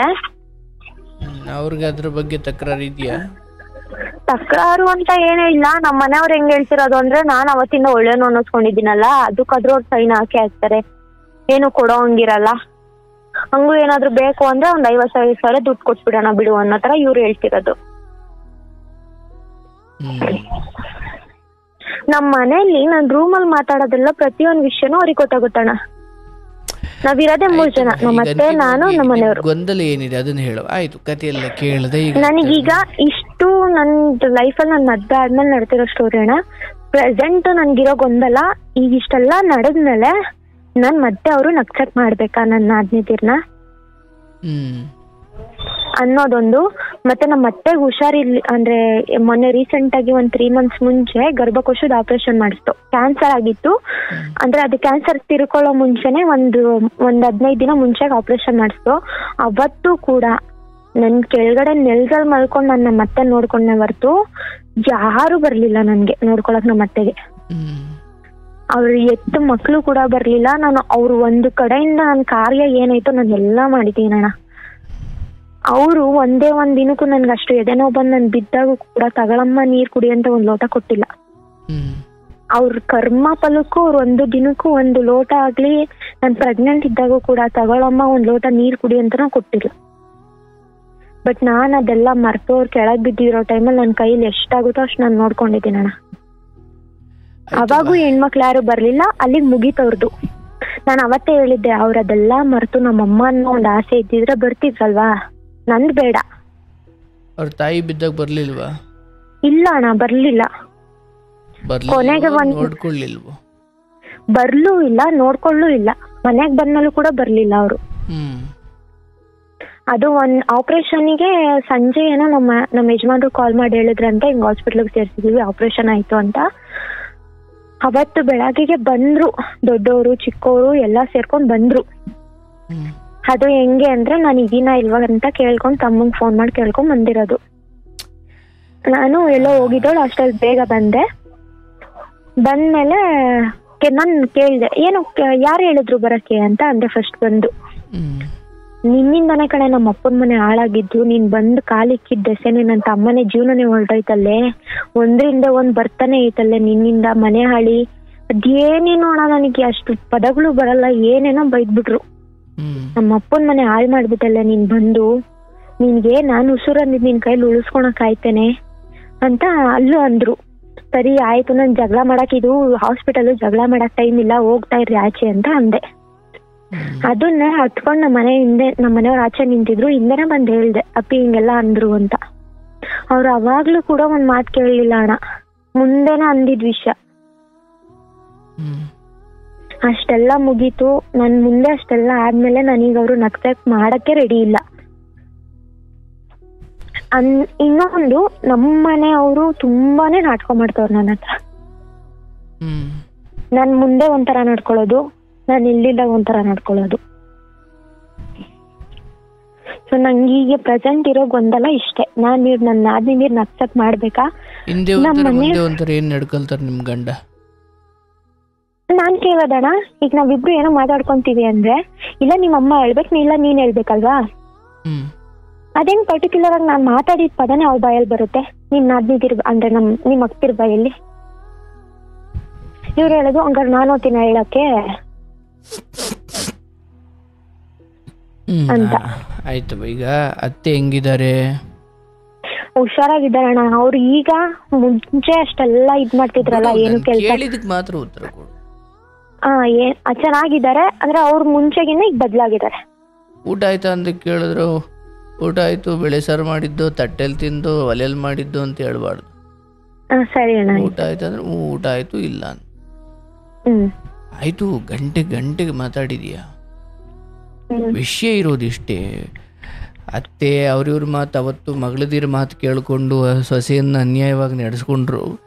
ಇವತ್ತು ಬಿದ್ದಂತ ಕಾಲಕ್ಕೆ ಯಾವ ಮಗಳದಿರು ಬರ್ತಾ ಇಲ್ಲ, ಸೊಸೆನೇ ನೋಡ್ತಾ ಇರೋದು ಅಂತ. ಹೌದು. ಬಂದರೂ ಕೂಡ ಏನು ಒಂದು kg ಹಣ್ಣು ತಂದು ಕೊಟ್ಟು ಬಂದು ಹೋಗ್ಬೋದಷ್ಟೇ, ಅಥವಾ ಇನ್ನೊಂದು 2 ಮಾತು ಬೈದ್ಬಿಟ್ಟು ಅವ್ರ ಮನಸ್ಸಿನ ಆವೇಶ ತೀರಿಸ್ಕೊಂಡು ಹೋಗ್ತಾರೆ. ವಿಷಯ ಇರೋದು ಅತ್ತೆ ಜೊತೆಗೆ ನಿಮ್ದೇನು ಸೇವೆ ನಡೀತಾ ಇದೆ, ಅತ್ತೆ ಈ ಹಿಂದೆ ಅನ್ಯಾಯವಾಗಿ ಏನೇ ನಡ್ಕೊಂಡಿದ್ರು, ಇವತ್ತೇನು ಮಾಡ್ತಿದ್ರು, ಅದು ನಿಮ್ಮ ಕರ್ತವ್ಯ. ಬಟ್ ನಾದ್ನಿದಿರ ವಿಚಾರ ಇದೆಯಲ್ಲ ನೋಡವ, ಇಲ್ಲಿ ಬಹಳ ಇದು ಧರ್ಮ ಸೂಕ್ಷ್ಮ. ಮನೆಗೆ ಯಾಕಂದ್ರೆ ಅಂದ್ರೆ ನಿನ್ನ ಕಣ್ಣೀರಿಗೆ ಹೆಂಗೊಂದು ಬೆಲೆ ಇದೆಯೋ ಅವ್ರ ಕಣ್ಣೀರಿಗೂ ಬೆಲೆ ಇದೆ. ಆದರೆ ಅವರು ಕುತಂತ್ರದಲ್ಲೇ ಮೊದಲಿಂದಲೇ ಬಂದಿದ್ದಾರೆ. ಕಪ್ಪು ಶಕ್ತಿ ಅರ್ಥಾತ್ ವಾಮಾಚಾರ ಅಥವಾ ಈ ಮಾಟ ಮಂತ್ರ ಅಥವಾ ಕಪ್ಪು ಶಕ್ತಿಗಳ ಈ ವಿಚಾರದಲ್ಲೇ ಇದ್ದಾರೆ. ಅಂದರೆ ಅವರ ಕಣ್ಣೀರಿಗೆ ಯಾವ ಬೆಲೆಯೂ ಇಲ್ಲ ಅಥವಾ ಅದಕ್ಕೆ ಅರ್ಥವೂ ಇಲ್ಲ. ಅದು ನೋವು ಅಥವಾ ಅದು ಅನ್ಯಾಯ ಅಂತಲೂ ಪರಿಗಣಿಸಲ್ಪಡಲ್ಲ. ಓಹೋ, ನಾದ್ನಿದಿರ್ನ ಮನೆಗೆ ಇವಳು ಕರೆದು ಕಳಿಸ್ಲಿಲ್ಲ ಅನ್ನೋ ಅನ್ಯಾಯ ಇದೆ. ಯಾಕಂದರೆ ಅವರು ಮುಂಚೆಯಿಂದಲೂ ಅಂಥ ದುರುದ್ದೇಶ ಇಟ್ಕೊಂಡೇ ಬಂದಾಗ ಅವುಗಳನ್ನು ದೂರ ಇಡೋದೇ ಧರ್ಮ. ದೂರ ಇಡೋದು ಅಂದ್ರೆ ಹೆಂಗೆ? ಕೇಳಿಸ್ಕೊ. ದೂರ ಇಡೋದು ಅಂದ್ರೆ ಹೆಂಗೆ? ಅವರೇ ಮನೆಗೆ ಬಂದಾಗ ಇವರಲ್ಲ, ಶತ್ರು ಬಂದ್ರು ಸತ್ಕಾರ ಮಾಡಬೇಕು. ನೋಡವಾ, ಬದುಕು 3 ದಿನದಲ್ಲ. ನಾಳೆ ಅವ್ರ ಬದುಕು ಅವ್ರಿಗೆ, ನಿಮ್ಮ ಬದುಕು ನಿಮಗೆ ಇದ್ದಿದ್ದೆ. ಇದೆಲ್ಲ ಆರಂಭದಲ್ಲಿ ಇರುತ್ತೆ ಎಲ್ಲರ ಮನೆಯಲ್ಲೂ. ನಾನು ಹೋಗಿ ಕರ್ಕೊಂಡು ಬಂದು ಪಾದ ಪೂಜೆ ಮಾಡು ಅಂತ ಹೇಳ್ತಿಲ್ಲ. ಅವ್ರ ಬುದ್ಧಿ ಗೊತ್ತಾಗ್ಲಿಕ್ಕೆ ಇಷ್ಟೆಲ್ಲ ದೇವ್ರು ನಿನ್ನ ಮುಂದೆ ವೇದಿಕೆ ಮಾಡಿ ಈ ನಾಟಕ ನಡೆಸ್ದ. ಇದು ಇವತ್ತಲ್ದಿರ್ ಮುಂದಾಗುವುದು, ಆದ್ರೆ ಅವತ್ತಾಗಿದ್ರೆ ಇಷ್ಟು ತಿದ್ಕೊಳ್ಳೋಕೆ ಅವಕಾಶ ಇರ್ತಿರ್ಲಿಲ್ಲ. ಬೀಳೋದಾದ್ರೆ ಮೊದಲನೇ ಫ್ಲೋರಲ್ಲೇ ಬಿದ್ದ್ಬಿಡ್ಬೇಕು. 10ನೇ ಫ್ಲೋರಿಂದ ಬಿದ್ರೆ ನೀನು ಬದುಕೋದೇ ಇಲ್ಲ ಅಲ್ವಾ? ಇವರೆಲ್ಲರ ಬುದ್ಧಿಗಳು ಗೊತ್ತಾಗೋದಾದ್ರೆ ಮೊದಲೇ ಗೊತ್ತಾಗ್ಬಿಡ್ಬೇಕು. ಕೇಳಿಸ್ತಿದ್ಯಾ? ಹಂಗೆ ಮುಂದೆ ಇನ್ನೊಂದು 10 ವರ್ಷ ಆದ್ಮೇಲೆ ನಿಮ್ಗೊಂದು ಮಕ್ಕಳಾದ್ಮೇಲೆ ಮುಂದೆ ಎಲ್ಲೆಲ್ಲೋ ಹೋಗಿ ಬುದ್ಧಿ ತೋರಿದ್ರೆ ಅವತ್ತಿಗೆ ನಿಮ್ಮ ಬದುಕು ಇನ್ನೂ ಕಷ್ಟವಾಗಿರ್ತಿತ್ತು. ಈಗ ನಾನೇನು ಹೇಳೋದು, ಅವರು ಎಂದೋ ಒಂದು ದಿವಸ ನಿಮ್ಮ ಅಮ್ಮ ನಿಮ್ಮ ಅತ್ತೆ ನೋಡ್ಲಿಕ್ಕೆ ಬಂದರು, ಅವ್ರ ಬಾಯಲ್ಲಿ ಏನಾದರೂ ಅಂದ್ಕೊಳ್ಳವ, ನೀನು ಮರು ಉತ್ತರ ಕೊಡ್ಲಿಕ್ಕೆ ಹೋಗ್ಬೇಡ ಅಂದ್ರೆ ಅದ್ರ ಅರ್ಥ ನೀನು ಸೋತ್ಬಿಡು, ಅವ್ರು ಗೆದ್ಲಿ ಅಂತ ಅಲ್ಲ. ಅವ್ರಿಗೆ ಏನು ಉತ್ತರ ಕೊಟ್ಟರು ಅವ್ರನ್ನ ನಿನ್ನ ಮಾತಲ್ಲಿ ಗೆಲ್ಲಕ್ಕಾಗಲ್ಲ ಅಲ್ವಾ? ಅಂದ್ರೆ ಅವ್ರು ಉತ್ತರ ಕೊಡ್ಲಿಕ್ಕೆ ಹೋದ್ರೆ ನೀನು ಕೂಗಾಡ್ಬೇಕಾಗುತ್ತೆ, ಜನ ನಿನ್ನನ್ನು ತಪ್ಪು ತಿಳ್ಕೊಳ್ತಾರೆ. ಯಾಕಂದ್ರೆ ಅವ್ರಿಗೆ ಅದು ರೂಢಿ. ನಿನಗೆ ಇಲ್ಲಿ ಇವರ ವಿಚಾರವಾಗಿ ಇದು ನಿನ್ನ ಮನೆ, ನಾಳೆ ದಿನ ಆಸ್ತಿದು ಏನು ಕೊಡಬೇಕು ಅದು ಕೇಳಿದ್ರು ನೀವು ಕೊಡ್ಲೇಬೇಕು. ಅದಕ್ಕೆ ಹೆದರ್ಕೊಂಡು ಇವತ್ತು ಅವ್ರ ಅನ್ಯಾಯವನ್ನು ಸಹಿಸಿಕೊಳ್ಳೋದು ಒಳ್ಳೇದಲ್ಲ, ಹೌದಲ್ಲ? ತುಂಬಾ ಸಾರಿ ಇಂಥ ಎಡವಟ್ಟುಗಳು ಮಾಡ್ಕೊಳ್ತಾರೆ ಮನೆ ಸೊಸೆದಿರು. ಅಯ್ಯೋ ನಾದ್ನಿ ಬಂದು ಕೇಳ್ತಾಳೆ, ಅವಳನ್ನ ಈಗ್ಲಿಂದಲೇ ಒಂಚೂರು ಅವಳಿ ಅಂದದ್ನೆಲ್ಲ ಸಹಿಸ್ಕೊಂಡು ಹೋದ್ರೆ ಒಂಚೂರು ನಾಳೆ ಆಸ್ತಿಗಳು ವಿಚಾರಕ್ಕೆ ಬರದೇ ಇರ್ಬೋದು ಅಂತ. ನೋಡಿ, ಅಂತ ಬದುಕು ಒಳ್ಳೇದಲ್ಲ. ಯಾವತ್ತಿದ್ರು ಅವ್ರು ಬರ್ಬೇಕಾ, ಈಸ್ಕೊಂಡು ಹೋಗ್ಬೇಕಾ, ಅದು ನಿಮ್ಮ ನಾದ್ನಿದಿರಿಗೆ ಬಿಟ್ಟಿದ್ದು. ಬಂದ್ರು ಬರದೆ ಹೋದ್ರು ಸ್ವಾಭಿಮಾನ ಅನ್ನೋದೊಂದು ಇರ್ಬೇಕಲ್ವ ನಿನಗೆ? ಅಯ್ಯೋ ನಾಳೆ ಬಂದು ಆಸ್ತಿ ಕೇಳ್ಬಿಟ್ರೆ, ನಾನೇನೋ ಒಂದು ಅಂದ್ಬಿಟ್ರೆ, ನಾಳೆ ಆಸ್ತಿ ಕೇಳ್ಬಿಟ್ರೆ ಅಂದ್ಕೊಂಡು ನೀನಿದ್ರೆ ಮುಳುಗಿಸ್ಬಿಡ್ತಾರೆ. ಹಾಗಾಗಿ ಮನೆಗೆ ಬಂದ್ರ ಸತ್ಕಾರ ಮಾಡು, ಆದರೆ ನಿನ್ನ ನಾದ್ನಿದಿರ ಕುರಿತು ಯಾರ ಬಳಿನೂ ಏನೂ ಒಳ್ಳೇದು ಹೇಳಬೇಡ, ಕೆಟ್ಟದ್ದು ಹೇಳಬೇಡ. ಯಾಕಂದ್ರೆ ಈಗ ಇದು ಒಟ್ಟು ಇತ್ಯರ್ಥದ ಹಂತಕ್ಕೆ ಬಂದು ನಿಂತಿದೆ. ಅದು ಅತಿ ಬೇಗನೆ ಇತ್ಯರ್ಥ ಆಗುತ್ತೆ. ಅದು ಎಲ್ಲಿ ಯಾರು ಬೀಳಬೇಕು, ಯಾರು ಮಣ್ಣಾಗಬೇಕು ಅದನ್ನು ವಿಧಿ ನಿರ್ಧರಿಸುತ್ತೆ. ಬಟ್ ಇಲ್ಲಿ ನೀನು ಅತ್ಯಂತ ಎಚ್ಚರಿಕೆ ಹೆಜ್ಜೆ ಇಡಬೇಕು. ಈಗ ನಿನಗೂ ನೋವಿದೆ, ನೀನು ಅನುಭವಿಸಿದ್ದೀಯಾ, ನೀನು ಮಾತು ಕೇಳಬಾರ್ದು ಮಾತೆಲ್ಲ ಕೇಳಿದ್ದೀಯಾ. ಈ ಸಮಯದಲ್ಲಿ ಬಾಯಿ ತಪ್ಪೇನು ಅನ್ನೋದು ಅವತ್ತೆಲ್ಲ ಅಂದಾಗ್ಲೇ ಬಂದಿದ್ದೀಯಾ. ಈ ಸುಮ್ಮನಾದಾಗ ಯಾಕೆ ಅಂದು ಕೆಟ್ಟೋಳಾಗ್ತೀಯಾ? ಅವತ್ತು ಎದುರುಗಡೆ ಅಂದಾಗ ನಮ್ಮ ಅಮ್ಮನ ನಾವೇನಾದ್ರೂ ಮಾಡ್ಕೊಳ್ತೀವಿ, ನೀನು ಯಾವಳೆ ಅಂತ ಈ ಮಟ್ಟಕ್ಕೆ ಇನ್ನೂ ಕೆಟ್ಟದಾಗಿ ಅಂದಾಗ್ಲೆಲ್ಲೂ ಬಂದ್ಬಿಟ್ಟು ಇಲ್ಲಿ ಯಾಕೆ ಕೆಟ್ಟೋಳಾಗ್ತೀಯಾ? ಒಂದು ಅವ್ರು ಏನೇ ಅಕ್ಷತೆ ತಂದು ಹಾಕ್ಲಿ, ಏನೇ ಮಾಡ್ಕೊಂಬಂದಲ್ಲ ಹಂದಿ ಕುಯ್ದು ಹಾಕಿದ್ರು, ಅಂತಿಮವಾಗಿ ನಿಂದೊಂದು ಧರ್ಮ ಬುದ್ಧಿ ಅಂತ ನೀನು ಯಾವಾಗಲೂ ಕಾಪಾಡಿಕೊಳ್ಬೇಕು. ನೋಡವಾ, ಈ ಜಗತ್ತಲ್ಲಿ ಯಾರ್ಯಾರು ತುಂಬ ಆಕ್ಸಿಡೆಂಟ್ ಆಗಿ ಹೃದಯಘಾತ ಆಗಿ ಚಿಕ್ಕ ವಯಸ್ಸಿಗೆ ಸತ್ರಲ್ಲ, ಅವ್ರು ಯಾರಿಗೂ ಮಾಟ ಮಂತ್ರ ಮಾಡಿಸಿನೇ ಯಾರೂ ಸಾಯಿಸಿಲ್ಲ ಅವ್ರನ್ನ. ಋಣ ಮುಗೀತು, ಅವರು ಹೊರಟರು. 100 ವರ್ಷ ಆದವನು ಇದನ್ನೂ ಬದುಕೇ ಇದ್ದಾನೆ, 40-30 ವರ್ಷದಂತ ತೀರೋಯ್ತಿದ್ದಾನೆ. ಇದು ಯಾಕೆ ಹಿಂಗಾಗ್ತಿದೆ? ನಾವು ತಿಳ್ಕೊಂಡಿರೋ ಪ್ರಕಾರ ಮನುಷ್ಯನಿಗೆ 100 ವರ್ಷ ಆಯಸ್ಸು ಮಿನಿಮಮ್, ಅಷ್ಟು ಬದುಕಿ ಸಾಯ್ಬೇಕಲ್ವ. 40-30ಕ್ಕೆ ಯಾಕೆ ಸಾಯ್ತಾರೆ? ಅಂದ್ರೆ ಸಾಯೋರೆಲ್ಲ ಮಾಟ ಮಂತ್ರದಿಂದಲೇ ಸಾಯ್ತಿಲ್ಲ, ಸಾವು ಬಂದ್ರೆ ಯಾವ ಮಾಟ ಮಂತ್ರನೂ ಬೇಕಿಲ್ಲ.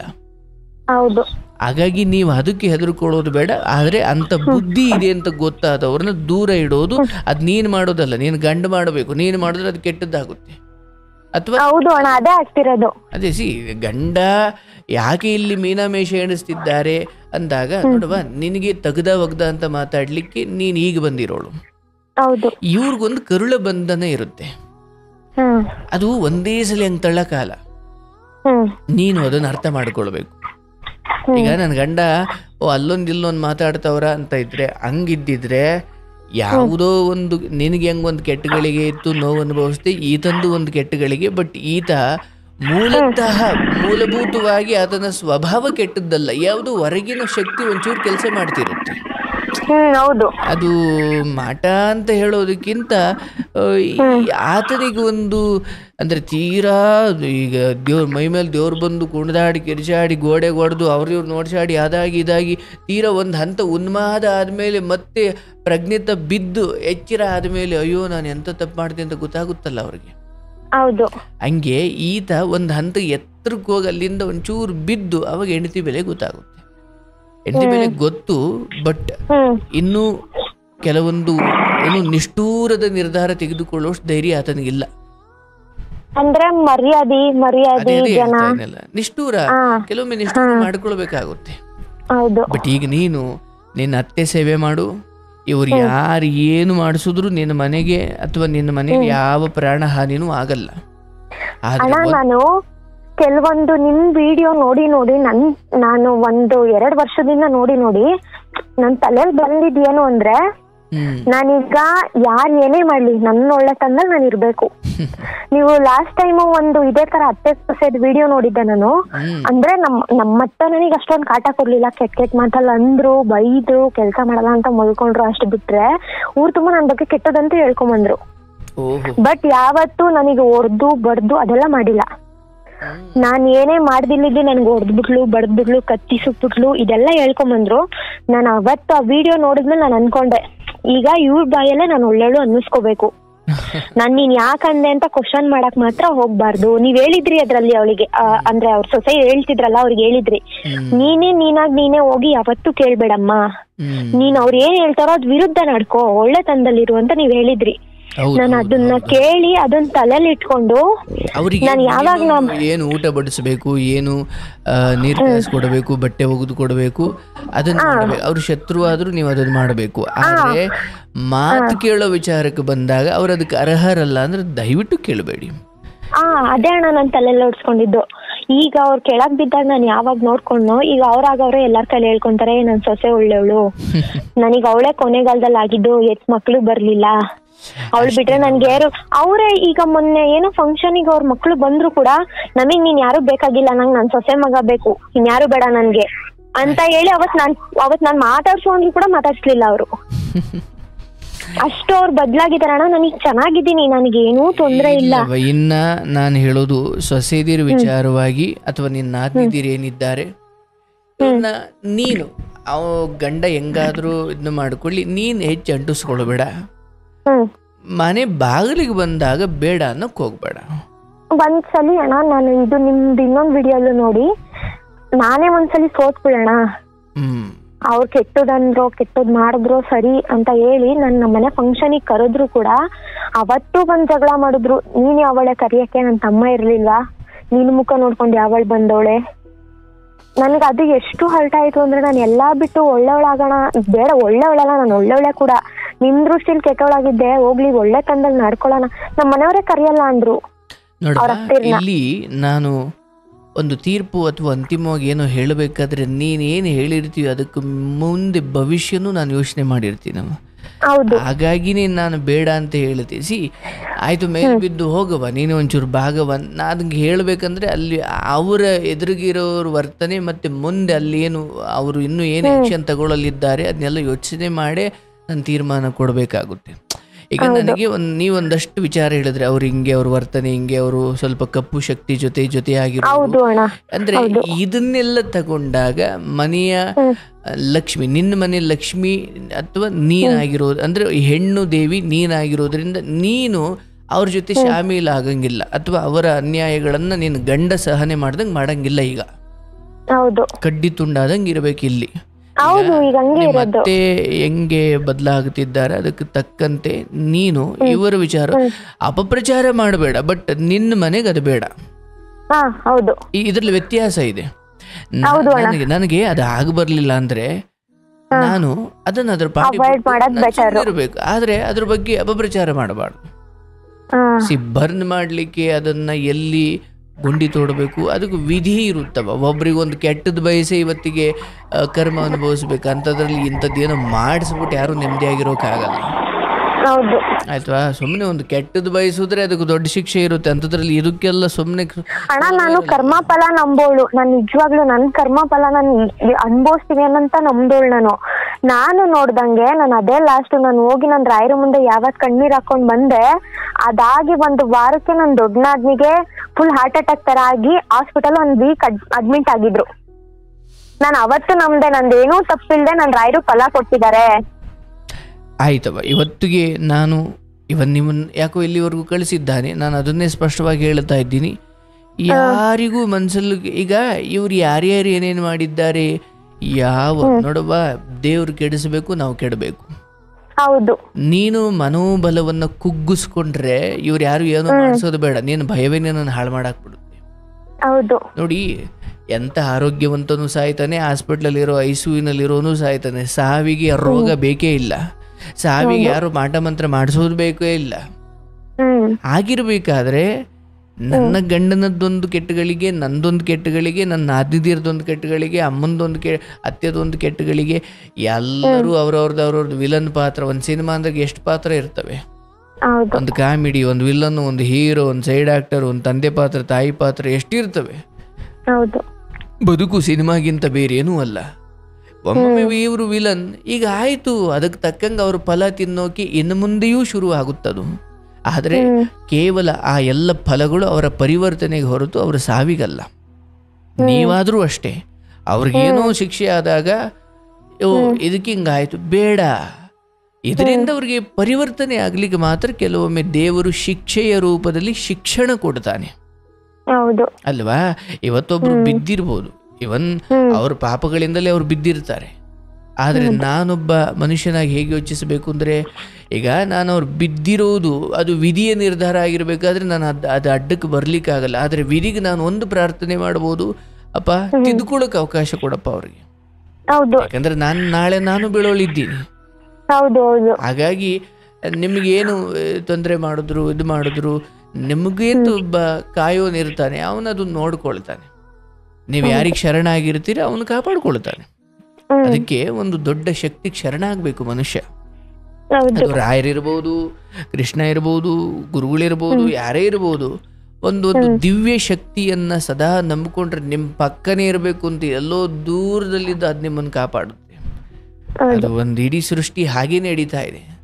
ಈ ಕಂಬದಲ್ಲಿರುವನೇ ಅಂತ ಅಂದಾಗ ಪ್ರಹ್ಲಾದನಿಗೆ ಅವನಿಗೆ ಎಂತಹ ನಂಬಿಕೆ ಅಂದ್ರೆ ಅವನು ಕಣಕಣದಲ್ಲೂ ಇದ್ದಾನೆ ಅಂತ. ಹಾಗೆ ಪ್ರಹ್ಲಾದನಂತಹ ಮಹಾನ್ ಭಕ್ತನ ಮಾತು ಉಳಿಸ್ಲಿಕ್ಕೆ ಬ್ರಹ್ಮಾಂಡದ ಒಡೆಯ ಅವನ ಕಂಬದೊಳಗಡೆಯಿಂದ ಬಂದ ಅಂದ್ರೆ ಅವನು ಭಕ್ತರಿಗೋಸ್ಕರ ಭಿಕ್ಷೆ ಬೇಡ್ಲಿಕ್ಕೂ ತಯಾರಿರ್ತಾನೆ ಅಂತ. ಅರ್ಥಾತ್ ನಮ್ಮ ನಂಬಿಕೆ ಅಷ್ಟು ಬಲವಾಗಿದ್ದಾಗ ಮಾಟ ಮಂತ್ರಗಳ ಕೆಲಸ ನಡೆಯೋದಿಲ್ಲ. ಹಾಗಾಗಿ ಇಲ್ಲಿವರೆಗೂ ಏನೇನು ಇವರೆಲ್ಲ ಮಾಡಿದ್ರು ಪಾಠ ಕಲಿಸಿದ್ರು, ಇವೆಲ್ಲ ನಿಮ್ಮನ್ನ ಇಷ್ಟು ಗಟ್ಟಿಗೊಳಿಸಿದ್ದಾವೆ, ಅದು ಖುಷಿ ಪಡಿ. ನಾಳೆ ಯಾರು ಮನೆ ಮುಂದೊಂದು ನಿಂಬೆಹಣ್ಣು ಹಾಕಿದ್ರೆ ಅದನ್ನ ಜ್ಯೂಸ್ ಮಾಡ್ಕೊಂಡು ಕುಡಿಯುವಷ್ಟು ಶಕ್ತಿ ಇದೆ, ರಾಯರಿದ್ದಾರೆ ಅನ್ನೋ ನಂಬಿಕೆ ಇರಬೇಕು ನಿನಗೆ. ಹಾಗಾಗಿ ಪ್ರತಿ ಇಂಥ ಅನುಭವಗಳು ನಿಮ್ಮ ಜೀವಿತಾವಧಿಯಲ್ಲಿ ಇವೆಲ್ಲ ಆಗದೆ ಹೋಗಿದ್ರೆ ಇದನ್ನ ಅನುಭವಿಸೋಕೆ ಮತ್ತೊಂದು ಜನ್ಮ ಬರಬೇಕಿತ್ತಷ್ಟೇ. ಹಾಗಾಗಿ ಯಾವ ದೇವರ ಬಳಿ ಮುಂದೆ ನಿಂತಾಗ್ಲಾದ್ರೂ ನಮಗ್ ಗೊತ್ತಿರುತ್ತೆ ಶತ್ರು ಯಾರು, ಮಾಡಿಸಿದವ್ರು ಯಾರು, ಕೇಡು ಮಾಡ್ತಿರೋರು ಯಾರು ಅಂತ. ಆದ್ರೆ ಭಗವಂತ ಅವರಿಗೆ ಸದ್ಬುದ್ಧಿ ಕೊಡು ಅಂದ್ರೆ ಅರ್ಥ ನೀನ್ಗೆ ಹೇಳ್ದಂಗೆ ಶಾಂತವಾಗಿ ಅವ್ರ ಮನಸ್ಸು ಪರಿವರ್ತನೆ ಅಂತ ಇಲ್ಲ, ಅವ್ರಿಗೆ ನರಕ ತೋರಿಸಿ ಅವ್ರಿಗೆ ಸದ್ಬುದ್ಧಿ ಕೊಟ್ಟಿರ್ತಾನೆ ದೇವರು.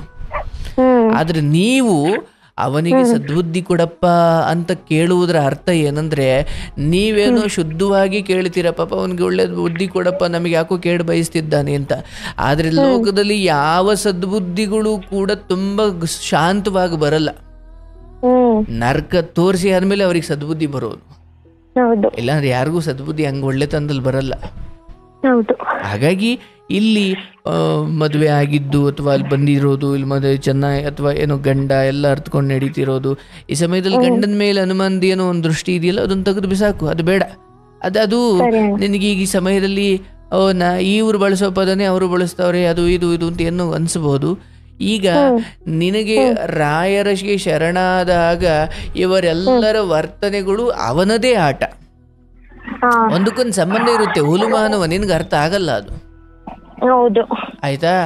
ಯಾಕಂದ್ರೆ ಎಂತೆಂಥದ್ದೋ ಸ್ಥಿತಿಯಿಂದ ಕಾಪಾಡಿಕೊಂಡು ಬಂದಿರೋವನಿಗೆ ಇಲ್ಲಿ ಯಾರಿಗೂ ಗಂಡನಿಂದಲೇ ಅನ್ಯಾಯ ಮಾಡಿಸೋ ಉದ್ದೇಶ ರಾಯರಿಗೂ ಇರಲ್ಲ. ಏನ್ ನಡೆದ್ರು ನಾನೊಬ್ಬ ಮನುಷ್ಯಳಾಗಿ ನನಗದು ನಂದೊಂದು ಅಲ್ಪಜ್ಞಾನ, ನಾನು ಅಜ್ಞಾನಿ, ನನಗೆ ಅದು ಕೆಟ್ಟದ್ದು ಅನ್ಸುತ್ತೆ. ಬಟ್ ಭಗವಂತ ಉದ್ದೇಶ ಶುದ್ಧವಾಗಿ ಇರುತ್ತೆ ಅಥವಾ ಅದೇನೋ ಒಳ್ಳೆದೇ ಇರುತ್ತೆ, ನಮಗೆ ಆ ದೂರದೃಷ್ಟಿ ಇರಲ್ಲ ಅಲ್ವಾ? ನಮ್ ಕಣ್ಣು ಮುಂದೆ ಏನು ನಡೀತೋ ಅದ್ ನಂಬಿಡ್ತೀವಿ, ಆದ್ರೆ ಅದ್ರ ಇನ್ನೊಂದು ಉದ್ದೇಶ ಇರುತ್ತೆ. ಹಾಗಾಗಿ ಇಲ್ಲಿ ನಿನ್ನ ಅತ್ತೆಗೆ ಏನ್ ಸೇವೆ ಮಾಡ್ತಿದೀಯಾ, ಆ ಅತ್ತೆ ಬಾಯಿಂದ ನಿನ್ನ ಬಗ್ಗೆ ಒಳಿತು ಬಂತಲ್ಲ, ಅಲ್ಲಿಗೆ ನೀನ್ ಗೆದ್ದೆ. ಯಾಕಂದ್ರೆ ನಿಜವಾದ ಗೆಲುವು ಶತ್ರುತ್ವ ಸಾಧಿಸೋದಲ್ಲ, ಶತ್ರುಗಳಿಂದಲೂ ಜೈಕಾರ ಹಾಕಿಸ್ಕೊಳ್ಳೋದು. ನಮ್ ಮನೆಯವ್ರು ಇದೇ ಅನ್ನ ಹೇಳ್ಕೊಟ್ಟಿದ್ದು. ಅವ್ರು ಕೆಟ್ಟವ್ರು ಅಂತವ್ರಂದ್ರೆ ಅವ್ರ ಬಾಯಿಂದ ಒಳ್ಳೆವಳು ಅನ್ನಿಸ್ಕೊ, ನೀನ್ ಯಾಕೆ ಕೆಟ್ಟವಳಾಗ್ತ್ಯಾ?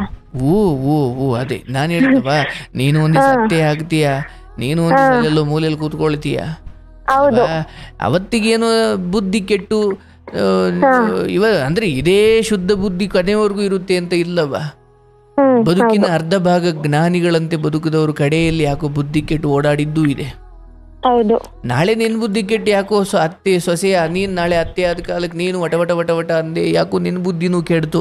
ಅವಾಗ ಸೊಸೆಯಾದವಳು ನಿನ್ನೊಂದಿಗೆ ಕ್ಷಮಿಸಿ ಗೌರವಾನ್ವಿತವಾಗಿ ನಡ್ಕೊಳ್ಬೇಕಂದ್ರೆ ನಾನ್ ಸೊಸೆಯಾಗಿದ್ದಾಗ ಹಂಗೆ ನಡ್ಕೊಂಡಿರ್ಬೇಕು. ಯಾವಾಗ ಯಾರ ಬುದ್ಧಿ ಕೆಡುತ್ತೋ ಗೊತ್ತಿಲ್ಲ ತಾಯಿ. ವಿಧಿಯ ಆಟಗಳ ಮುಂದೆ ನಮ್ಮ ತುಂಬಾ ಬುದ್ಧಿವಂತಿಕೆಗಳೆಲ್ಲ ಕೆಲಸ ಮಾಡಲ್ಲ. ಏನಂದ್ರೆ ಶರಣಾಗಿ ಅಪ್ಪ ನೀನ್ ಹೆಂಗ್ ಮುನ್ನಡೆಸ್ತೀಯೋ ಹಂಗೆ ತಂದೆ ಅಂದುಕೊಂಡು ಶರಣಾಗಿ ಮುನ್ನಡೆದ್ರೆ ಕಡೆಗಾಲಕ್ಕೂ ನಮ್ಮ ಬುದ್ಧಿ ಸ್ಥಿಮಿತದಲ್ಲೇ ಇರುತ್ತೆ. ಇಲ್ಲ ನಾನ್ ಯಾವ ವಿಧಿನೂ ಇಲ್ಲ, ನಾನೇನು ನನ್ನ ಬುದ್ಧಿವಂತಿಕೆಯಿಂದ ನಾನು ಜೀವನ ಮಾಡ್ತಿದ್ದೀನಿ ಅಂತ ಹೋದವರೆಲ್ಲ ಅಲ್ಲೆಲ್ಲೋ ಬಿದ್ದು ಹೋಗ್ತಾರೆ. ಹೌದು, ಒಂದು ಎಮ್ಮೆ ಸರಿಯಾಗಿ ಜಾಡ್ಸ್ ಹೋದ್ರೆ ನೀವು ಸತ್ಯ ಹೋಯ್ತೀರ. ಮನುಷ್ಯ ಅಷ್ಟು ದುರ್ಬಲ ಇದ್ದಾನೆ, ಯಾಕೆ ಅಹಂಕಾರ. ಹಾಗಾಗಿ ಯಾವುದೋ ಒಂದು ರೋಗ ಬಂದ್ರೆ ಯಾವ ಬುದ್ಧಿವಂತಿಕೆ ಕಟ್ಟಿದ ಸಾಮ್ರಾಜ್ಯ ಎಲ್ಲವೂ ಒಂದೇ ದಿವಸ ಆ ಬೆಡ್ ಮೇಲೆ ಮಲಗಿ ಎಲ್ಲ ಜ್ಞಾಪನಿಸ್ಕೊಂಡ್ರೆ ಇಷ್ಟು ಜೀವನ ಇಷ್ಟು ಚಿಕ್ಕದ ಇಷ್ಟು ನಶ್ವರನ ಅನ್ಸ್ಬಿಡುತ್ತೆ. ಹಾಗಾಗಿ ಅತ್ತೆ ಸೇವೆ ಮಾಡಿದ್ದೀಯವ, ಅದು ನಿನ್ನ ದೊಡ್ಡತನ. ಇಷ್ಟೆಲ್ಲ ಆದ್ಮೇಲೂ ಕೂಡ ಆದ್ರೆ ನಾದಿದಿರ ವಿಚಾರವಾಗಿ ಅವರಲ್ಲಿರ್ಲಿ ನೀನಿಲ್ಲಿರು, ಅವರಲ್ಲಿ ಚೆನ್ನಾಗಿರ್ಲವ ಅಂತ ಕೇಳ್ಕೊ. ಆದ್ರೆ ಹತ್ರಕ್ಕೆ ಬಂದಾಗ ಮನೆಗೆ ಬಂದಾಗ ಊಟಕ್ಕೆ ಇಕ್ತೀಯ ಬಂದ್ರ ಅಂತ ಅಂತೀಯ. ಅದು ಬಿಟ್ಟು ಬದುಕಿನ ಅಥವಾ ಜೀವನದ ಅಥವಾ ವೈಯಕ್ತಿಕ ರಹಸ್ಯಗಳನ್ನು ಹೇಳುವ ದಡ್ಡತನ ನೀವು ಮಾಡಬಾರ್ದು, ಗಂಡು ಮಾಡುವಂಗಿಲ್ಲ ಅಲ್ವಾ? ಅಷ್ಟು ಮಾಡ್ಕೋ. ಇಲ್ಲಿ ಅತ್ತೆ ಏನು ವಿಚಾರ ಏನಿದೆ ಅದು ಇನ್ನೂ ಒಳ್ಳೆ ರೀತಿಯಲ್ಲಿ ಬದಲಾಗುತ್ತೆ. ಅದ್ ನಿನಗೆ ಖುಷಿ ಕೊಡುತ್ತೆ ನೋಡ್ಬೇಕಾದ್ ನಾಳೆ. ಆಯ್ತು, ಅಷ್ಟು ಮಾಡ್ಕೋ. ಜೀವನ ಚೆನ್ನಾಗಿರ್ಲಿ, ಒಳ್ಳೇದಾಗ್ಲಿ. ಮಕ್ಳು ಇನ್ನೂ ಇಲ್ಲ, ಅದ ಒಂದ್ ಅಬೋಷನ್ ಆಗಿತ್ತಲ್ಲ, ಈಗ ಸದ್ಯಕ್ಕೆ ಇದೆಲ್ಲ ಕಲ್ಲಲ್ಲಿ ಇಟ್ಕೊಂಡು ಬೇಡ ಅಂತ ಸುಮ್ನೆ ಆಗಿದ್ದೀನಿ. ಅದನ್ನ ಅವ್ರ ಕಣ್ಣೀರು ತಿಂದ್ಕೊಂಡಿದೆ ಅಂತ ನೀನ್ ಅಂದ್ಕೊಳ್ಳೇಬೇಡ. ಅದಕ್ಕೆ ಬೇರೆ ಅದೇ ಚುಚ್ಚಿ ಅಂದಿತ್ತು ನನಗೆ ಜಾಸ್ತಿ. ನೋಡವಾ, ಅವ್ರ ಒಳಗಿನ ನಿನ್ನ ಕುರಿತಾದ ದ್ವೇಷ ಇನ್ನೂ ಹೀನತನಕ್ಕೆ ಹೋಗಿ ಮಾತಾಡಿಸುತ್ತೆ. ಆಯ್ತಾ? ನಾನು ಎಷ್ಟು ಒಳ್ಳೆತನದಲ್ಲಿ ಮೊನ್ನೆ ಗೌರಿ ಹಬ್ಬಕ್ಕೂ ಕೂಡ ಬನ್ನಿ ಅಕ್ಕ ಬನ್ನಿ ಎಲ್ಲ ಬಂದ್ಬಿಟ್ಟು ಇದ್ದೋಗಿರಂತೆ ಅಂತ ಕರ್ದಿದ್ದೀನಿ. ಅವತ್ತು ಅಮ್ಮ ಫೋನ್ ಎತ್ತಿದೋಳು, ನೀನೇ ಅವಳ ಕರಿಯಕ್ಕೆ ಇಕ್ಕೆ ಫೋನು, ನನ್ಗೂ ನಿನ್ಗೂ ಏನೇ ಸಂಬಂಧ ಅಂತ ಅಂದ್ರು. ಆಯ್ತು, ಕೊಡ ತುಂಬಬೇಕಿದೆ. ಈಗ ನೀನು ಮೌನವಾಗು, ಯಾವುದನ್ನು ಮನಸ್ಸಲ್ಲಿ ಇಟ್ಕೊಳ್ಬೇಡ. ಅವ್ರಿಗೂ ಒಳ್ಳೆ ರೀತಿಯಲ್ಲಿ ಬುದ್ಧಿ ಬರುತ್ತೆ. ಅದೆಲ್ಲ ನಿನ್ನ ಕಣ್ಮುಂದೆ ನೀನ್ ನೋಡ್ತೀಯ. ಬಟ್ ನೀನ್ ಕೆಡಕ್ ಬಯಸ್ಬೇಡ, ಅದಕ್ಕೆ ಬೇರೆ ವ್ಯವಸ್ಥೆ ಇದೆ, ಅದನ್ನ ನೀನ್ ಮಾಡೋದಿಲ್ಲ. ನೀನ್ ನಿನ್ನ ಅತ್ತೆ ನೋಡ್ಕೊಂಡು ಗಂಡನ್ನ ನಿಮ್ ಹತ್ರ ಮಾತಾಡಿ ನನ್ ಮನ್ಸು ಎಷ್ಟು ನಿರಾಳ ಆಯ್ತು ಅಂದ್ರೆ, ನಾನು ಎಷ್ಟು ದಿನದಿಂದ ಟ್ರೈ ಮಾಡ್ತಿದ್ದೆ. ನಾನ್ ಮದ್ವೆ ಆಗಿ ಇದು ಯಾವಾಗ ಸ್ಟಾರ್ಟ್ ಆಯ್ತು ಅವಾಗಿಂದ ನಿಮ್ ಹತ್ರ ಮಾತಾಡ್ಬೇಕು ಅನ್ಕೊಂಡು ನಿಜ ಎಷ್ಟು ದಿನ ನೋಡ್ತಿದ್ರ. ಮದ್ವೆ ಆಗಿ ಅಷ್ಟಕ್ ಮುಂಚೆಯಿಂದ ನೋಡ್ತಿದ್ದೆ ಅಣ್ಣ. ಮದ್ವೆ ಆದ್ಮೇಲೆ ಜಾಸ್ತಿ ಎಲ್ಲ ಇದು ಯಾಕೆ ಸ್ಟಾರ್ಟ್ ಆಯ್ತಲ್ಲ, ಒಂದ್ 3 months, ಮದ್ವೆ ಆಗಿ 3 months ಅಷ್ಟೇ. ಹತ್ತತ್ರ ಒಂದ್ 7 ತಿಂಗಳಿಂದ ನಿಮ್ ಕಂಟಿನ್ಯೂಸ್ಲಿ ನೋಡಿದೀನಿ ವಿಡಿಯೋಸ್. ನಾನು ಅತ್ತೆ ಸೊಸೆದು ಆ ವಿಡಿಯೋ ಕೇಳಿಸ್ಕೊಂಡ್ಮೇಲೆ ನಾನು ಕ್ಲಿಯರ್ ಆಗಿದ್ದು, ಇಲ್ಲ ಇದು ತಪ್ಪು, ನಾನು ನಡ್ಕೊಂತೀನಿ. ನಾನು ನಡ್ಕೊಂಡೆ ರಿವರ್ಸ್, ನೀನ್ ಯಾಕೆ ಅನ್ನೋದು ಅನ್ನೋ ತರ ನಡ್ಕೊಳಕ್ ಹೋದೆ. ಅಷ್ಟಲ್ಲಿ ಸುಮ್ನೆ ಅದೇ. ಅವಾಗ ನನಗ್ ಅನ್ಸಿದ್ದು ಇದ್ ಜೀವನ ಅಲ್ಲ, ನಾನ್ ಈಗ ನೀವ್ ಹೇಳಿರೋ ದಾರಿಲಿ ನಾನ್ ನಡಿಬೇಕು. ನಾನ್ ನಿಜ ಹೇಳ್ಬೇಕು ಅಂದ್ರೆ ನನ್ ರಾಯರನ್ನ ಎಷ್ಟು ನಂಬ್ತೀನೋ ನಿಮ್ಮನ್ನ ಅಷ್ಟೇ ನಂಬ್ತೀನಿ ನಾನು. ನನ್ ದಾರಿಲಿ ನನ್ ಜೀವನದ ದಾರಿಗೆ ನೀವು ತುಂಬಾನೇ ಇಂಪಾರ್ಟೆಂಟ್ ಆಯ್ತ್ರಿ ಅಣ್ಣ. ನಿಜವಾಗ್ಲು ನಿಮ್ ಕೆಲವೊಂದ್ ಮಾತುಗಳು ನನ್ ಇಷ್ಟು ಬದ್ಲಾಗಕ್ ಕಾರಣನೇ ನಿಮ್ ಮಾತು. ನನಗ್ ನಿಜವಾಗ್ಲು ಎಷ್ಟು ಥ್ಯಾಂಕ್ಸ್ ಹೇಳಿದ್ರು ಸಾಲಲ್ಲ ನಿಮ್ಗೆ. ಈಗ ಎಷ್ಟು ನಿರಾಳ ಆಯ್ತು ನನ್ ಮನ್ಸು ಅಂದ್ರೆ ಯಾರ ಹತ್ರನೂ ಹೇಳ್ಕೊಳಂಗಿಲ್ಲ ನಾನು. ನನಗ್ ಕೊನೆ ದಾರಿ ಅಂತ ನನ್ ನಿಜವಾಗ್ಲು ಎಷ್ಟು ಖುಷಿ ಆಯ್ತು ಅಂದ್ರೆ ನಿಮ್ಗೆ ಕಾಲ್ ಸಿಕ್ತಾಗ ನಾನು ರಾಯ್ರೆ ನಿಮಗ್ ದಾರಿ ಬಿಟ್ಕೊಟ್ರು ಅನ್ಸುತ್ತೆ. ಯಾವತ್ತು ಇದ್ದೀನವ್ವ, ಏನೇ ಇದ್ರು ಕರೆ ಮಾಡು, ಮಾತಾಡು. ಈಗ ನನಗೆ ತುಂಬಾ ಸಲ ಅನ್ಸೋದು, ಎಷ್ಟು ಹೆಣ್ಣು ಮಕ್ಳು ಅವ್ರು ಯಾರ ಬಳಿನೂ ಹೇಳ್ಕೊಳಕ ಈ ಕಾರ್ಯಕ್ರಮವನ್ನು ಅವ್ರ ತವ್ರ ಮನೆ ಮಾಡ್ಕೊಂಡ್ಬಿಟ್ಟಿರ್ತಾರೆ.